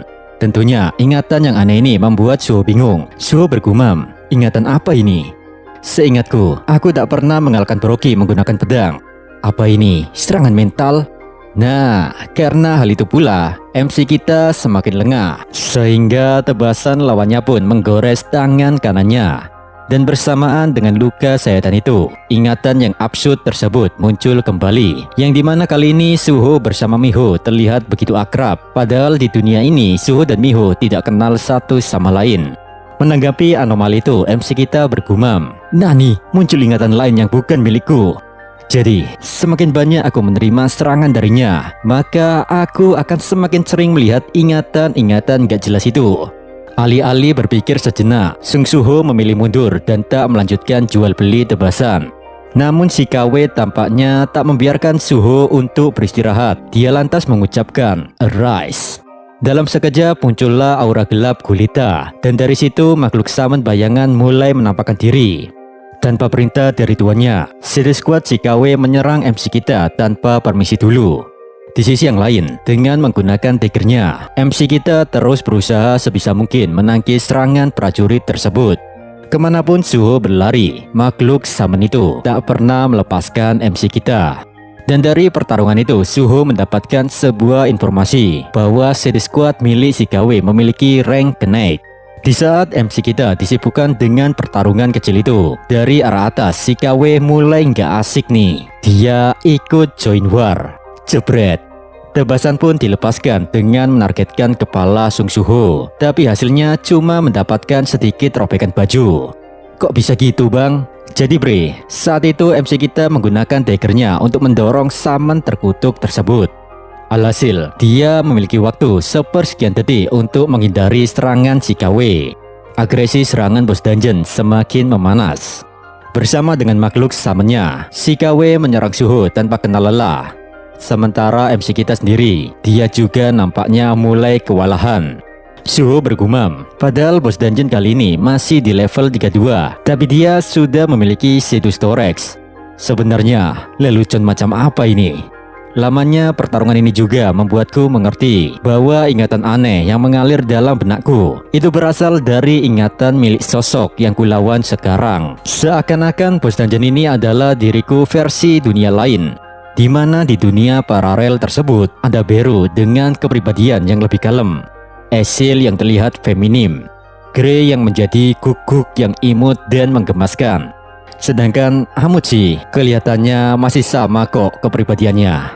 Terlebih lagi di dunia itu, semua rekan-rekannya selalu mengandalkan Soo-ho KW karena dia selalu memiliki cara untuk menyelesaikan segala masalah. Aku masih penasaran, apakah sosok yang kulawan ini tercipta karena adanya gangguan dari sistem kah?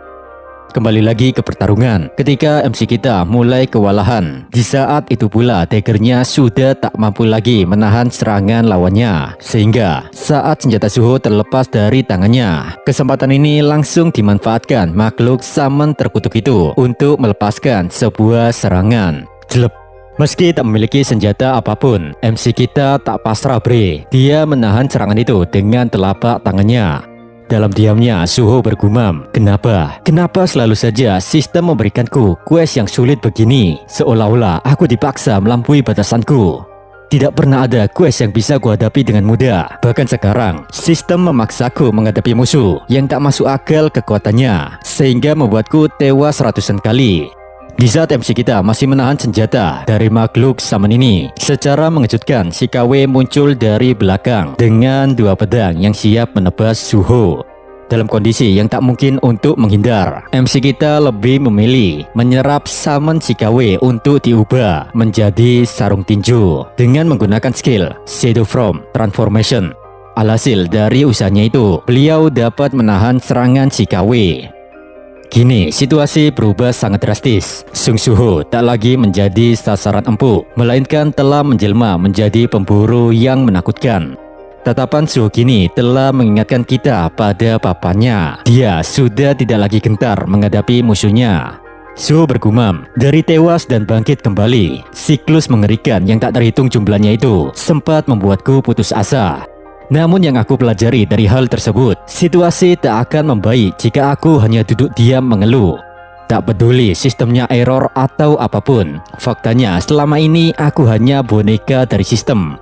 Namun kali ini, akulah yang akan memperalat sistem untuk menjadikanku lebih kuat lagi. Dengan pemikiran itu, Soo-ho mulai agresif. Dia melepaskan bogem-bogemnya tanpa henti. Di sisi yang lain, si KW masih mampu memblokir serangan itu dengan kedua pedangnya. Selanjutnya, bos dungeon ini tiba-tiba memutar senjatanya dengan gerakan yang sangat memusingkan, lalu melancarkan tebasan yang sangat kuat hingga beberapa lantai di sekitarnya hancur berkeping-keping. Untungnya, MC kita dapat menghindari serangan itu dengan gerakan senam lantai, yaitu meroda. Kemudian dengan tumpuhan tangannya, Soo-ho berdiri terbalik. Dari posisi itu, MC kita memindahkan shadow formnya pada salah satu kakinya. Menyadari akan bahaya dari apa yang terjadi berikutnya, Shikawe mulai dak-dik-duk-ser. Di lain sisi, Sung Suho mulai melepaskan tendangan Tsubasa Ozora. Jebret. Sayangnya serangan itu masih terbaca oleh lawannya. Shikawe menahan tebasan MC kita dengan pedangnya. Dan meskipun berhasil selamat, tapi Shikawe tetap terhempas ke belakang. Kendati demikian, Sung Suho tak ingin membuang waktunya lagi. Bersiap dengan ancang-ancangnya, dia kembali melesat dengan cepat dan langsung mengirimkan sebuah pukulan cinta pada perut lawannya. Dum! Shikawe terhempas hingga merusak dinding-dinding bangunan. Gokilnya MC kita tak menganggap pertarungan telah berakhir. Dengan semangat yang berapi-api, Suho semakin menggila. Kali ini, bogem yang dilapisi kekuatannya, beliau menghantam lagi, dan lagi. Pokoknya tanpa ampun, bos. Nah, pada akhirnya Shikawe teler terkapar dan mokat. Dengan demikian, pemenangnya adalah Sung Suho. Di saat bersamaan muncul notifikasi dari sistem, quest telah selesai. Anda mendapatkan gelar Sang Pejuang yang dapat mengatasi kesulitan. Stat player meningkat sebanding dengan jumlah health point yang hilang. Sistem sedang menganalisa pencapaian player untuk memberikan class yang sesuai. Karena player sanggup menghadapi lawan yang kuat tanpa menyerah, mental player juga tidak hancur meskipun tewas ratusan kali. Dalam kondisi tidak bisa level up, player masih dapat mengembangkan mentalnya. Kreativitas Anda menghasilkan solusi positif di saat krisis. Tak peduli seburuk apapun situasinya, keteguhan player membuatnya dapat mencapai tujuan akhir. Oleh karena itu, player diberikan pilihan dari 3 class. Pada saat ini ada 3 bola cahaya dengan warna yang berbeda muncul di hadapan Suho. 3 bola itu melambangkan class yang boleh dipilih. Yang pertama adalah class Sakesor Shido. Jika MC kita memilih class ini, maka sistem akan memandunya menjadi penerus Shadow Monarch berikutnya. Class kedua, Soul Striker. Jika MC kita memilih kelas ini, maka Suho akan dibimbing menjadi dirinya versi Kang Pukul atau dirinya di masa lalu.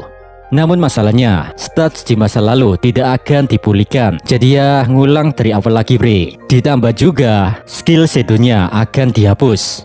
Lalu kelas yang ketiga adalah kelas yang paling direkomendasikan oleh sistem. Karena menurut sistem sendiri, kepribadian player cocok dengan kelas ini.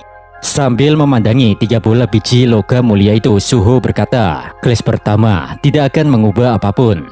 Lalu kelas yang kedua, sama saja seperti nostalgia menjadi diriku di masa lalu.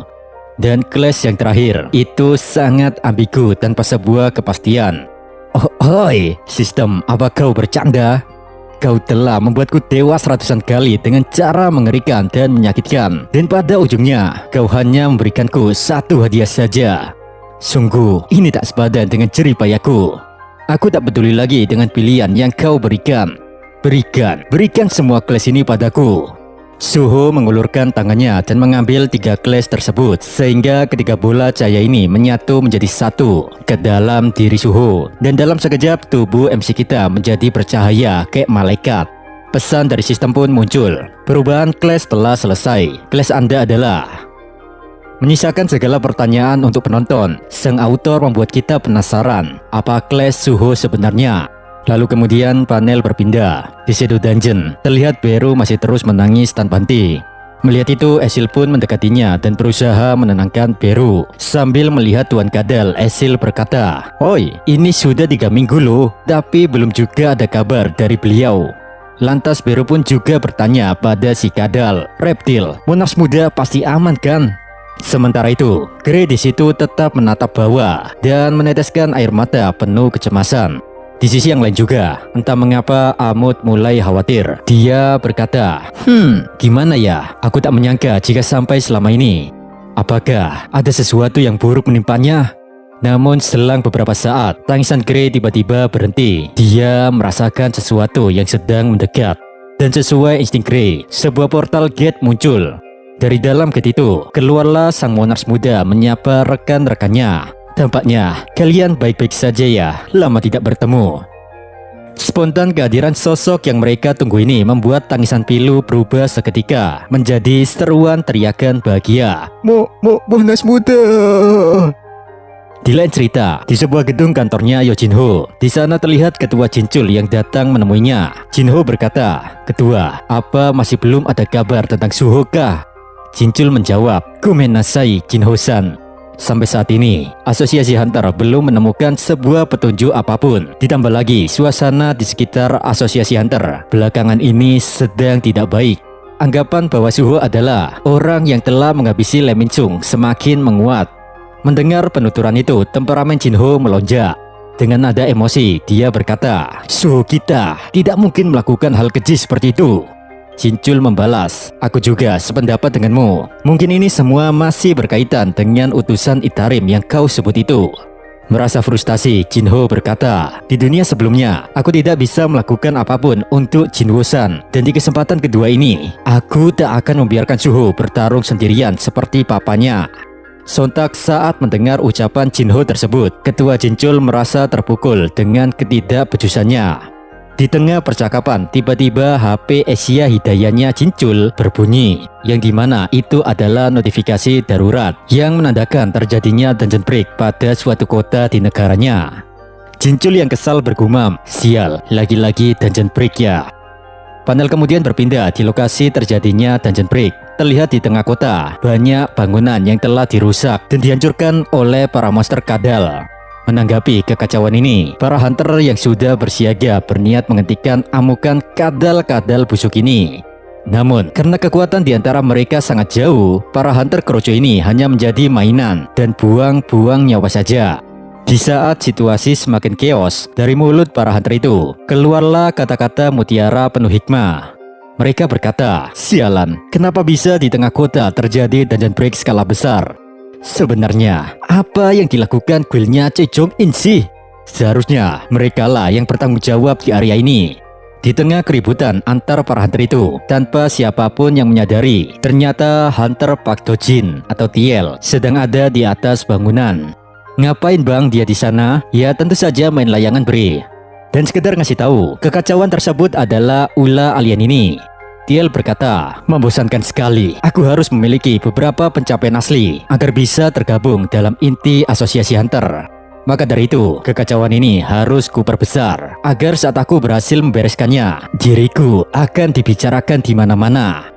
Manusia memang makhluk yang aneh. Mereka hanya mengingat orang-orang yang populer, bukan hunter yang datang pertama demi menyelamatkan banyak nyawa orang lain. Di tengah keputusasaan hunter keroco, datanglah seorang penyelamat yang langsung menebas salah satu monster dan serangannya berhasil merobek mulut targetnya. Hunter itu bernama Wang Jae-young, rank B. Dia berkata, "Minasan, tetaplah di belakangku." Kedatangan Wang ini membuat hunter keroco bangkit dari keputusasaan, sehingga perasaan lega dan semangat pun mulai tumbuh. Tentunya kemunculan hunter itu tak mendapatkan respon baik dari TL. Dia tak terima, karena baginya ini adalah panggung yang dia buat untuk membuatnya viral. Dengan perasaan kesal itu, TL mulai mengaktifkan skillnya untuk memperkuat para monster. TL berkata, "Cih, seorang pengganggu datang.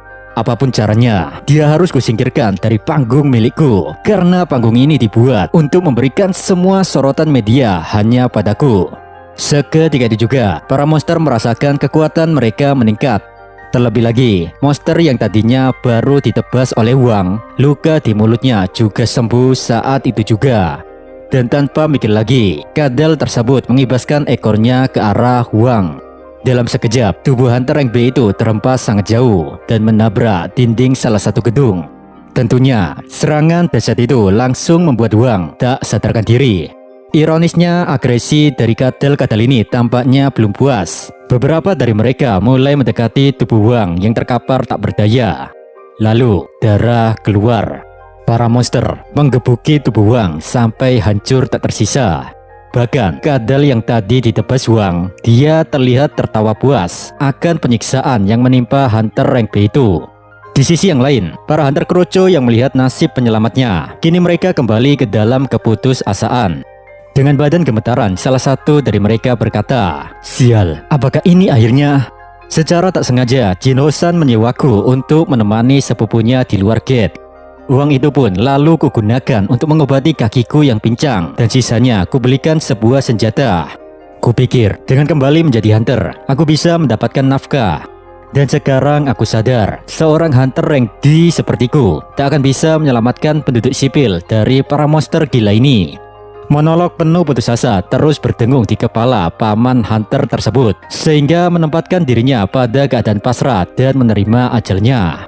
Karena di saat bersamaan, para monster sedang menuju ke arahnya. Namun lagi-lagi cahaya harapan itu muncul, di mana secara tiba-tiba Suho datang melancarkan tendangannya. Gokilnya serangan remeh Suho itu dapat menghancurkan salah satu kepala kadal tersebut, bre. Tak berhenti sampai di situ saja. Dengan gerakan secepat kilat dan modal basic attack, dua kadal yang lain ikutan mokat anjing. Sontak para hunter itu sangat terkejut dengan kekuatan sosok misterius ini. Namun setelah dilihat-lihat, kok kayak nggak asing ya? Nah, barulah dari situ paman ini sadar. Dia bergumam, loh, pemuda ini bukankah dia sepupunya Jin Ho-san yang melakukan slow red dungeon ya? Dari yang ku ketahui, dia hanyalah seorang rank D, sama sepertiku. Tapi bagaimana bisa beliau dapat mengalahkan monster gila itu dengan sangat mudah? Di sisi yang lain, setelah mengalahkan mangsanya, Suho mengulurkan tangannya pada jasad monster-monster ini. Lalu MC kita berkata, ini kesempatan bagus untuk menguji kemampuan yang baru kudapat dari quest kemarin, Arise. Seketika itu juga, 3 monster itu menjadi Shadow Squad. Lalu, Shadow Squad kadal-kadal ini Suho serap dan menyatu ke dalam dirinya, kemudian diedarkan ke segala penjuru menuju para hunter kerucu. Sontak, paman itu berteriak ketakutan sambil memejamkan matanya, karena bayangan hitam itu tiba-tiba menyeliputi tubuhnya. Namun, saat beliau dan para hunter yang lain membuka matanya, mereka dikejutkan dengan senjata dan armor yang sudah terpakai di tubuhnya. Tertegun dengan skill yang tak pernah dia lihat, wajah Beru memerah. Dengan perasaan kagum, dia berkata, Sugoi. Suho-sama, apa Anda sekarang juga bisa menggunakan Shadow Transformation pada orang lain kah? Suho menjawab, ini bukanlah skill Shadow Transformation Beru, melainkan dikategorikan sebagai sebuah item. Mendengar penjelasan dari Suho, Beru bergumam, luar biasa, Monars muda menciptakan item dengan menggunakan Shadow Squad-nya. Bahkan Jin Ho-sama pun tak memiliki kemampuan seperti itu. Jadi inikah kekuatan dari class yang baru saja didapatkan Monars muda? Dan ngomong-ngomong nih, setiap item yang para hunter kerucu ini kenakan, penambahan kekuatannya bukan main-main, bre. Contohnya, tombak Shadow Dragon Warrior ini menambahkan stats plus 40 attack dan plus 3 strength. Bahkan item baru yang dipakai paman ini memiliki efek skill khusus, yaitu serangannya dapat mengurangi 10% defense lawannya. Dalam keheranannya, paman itu berkata, entah mengapa sekarang tubuhku jadi lebih ringan. Di sisi yang lain, Suho berpikir tak ada gunanya lagi menyembunyikan wajahnya. Dengan pemikiran itu, masker atau topeng yang Suho kenakan perlahan dia singkirkan. Walau para monster mulai berdatangan, Suho yang santai malah menatap para hunter dan berkata, apakah kalian mau meminjamkan kekuatan padaku? Sontak kedatangan MC kita di tengah-tengah medan tempur ini menarik perhatian TL. Dia berkata, akhirnya dia muncul juga. Itu kemampuan yang belum pernah kulihat sebelumnya. Sepertinya dia sudah jauh lebih kuat sekarang. Kau berbeda dengan Chang Darkness yang bertarung sendirian. Hahaha, Sung Suho, kau sangat menarik.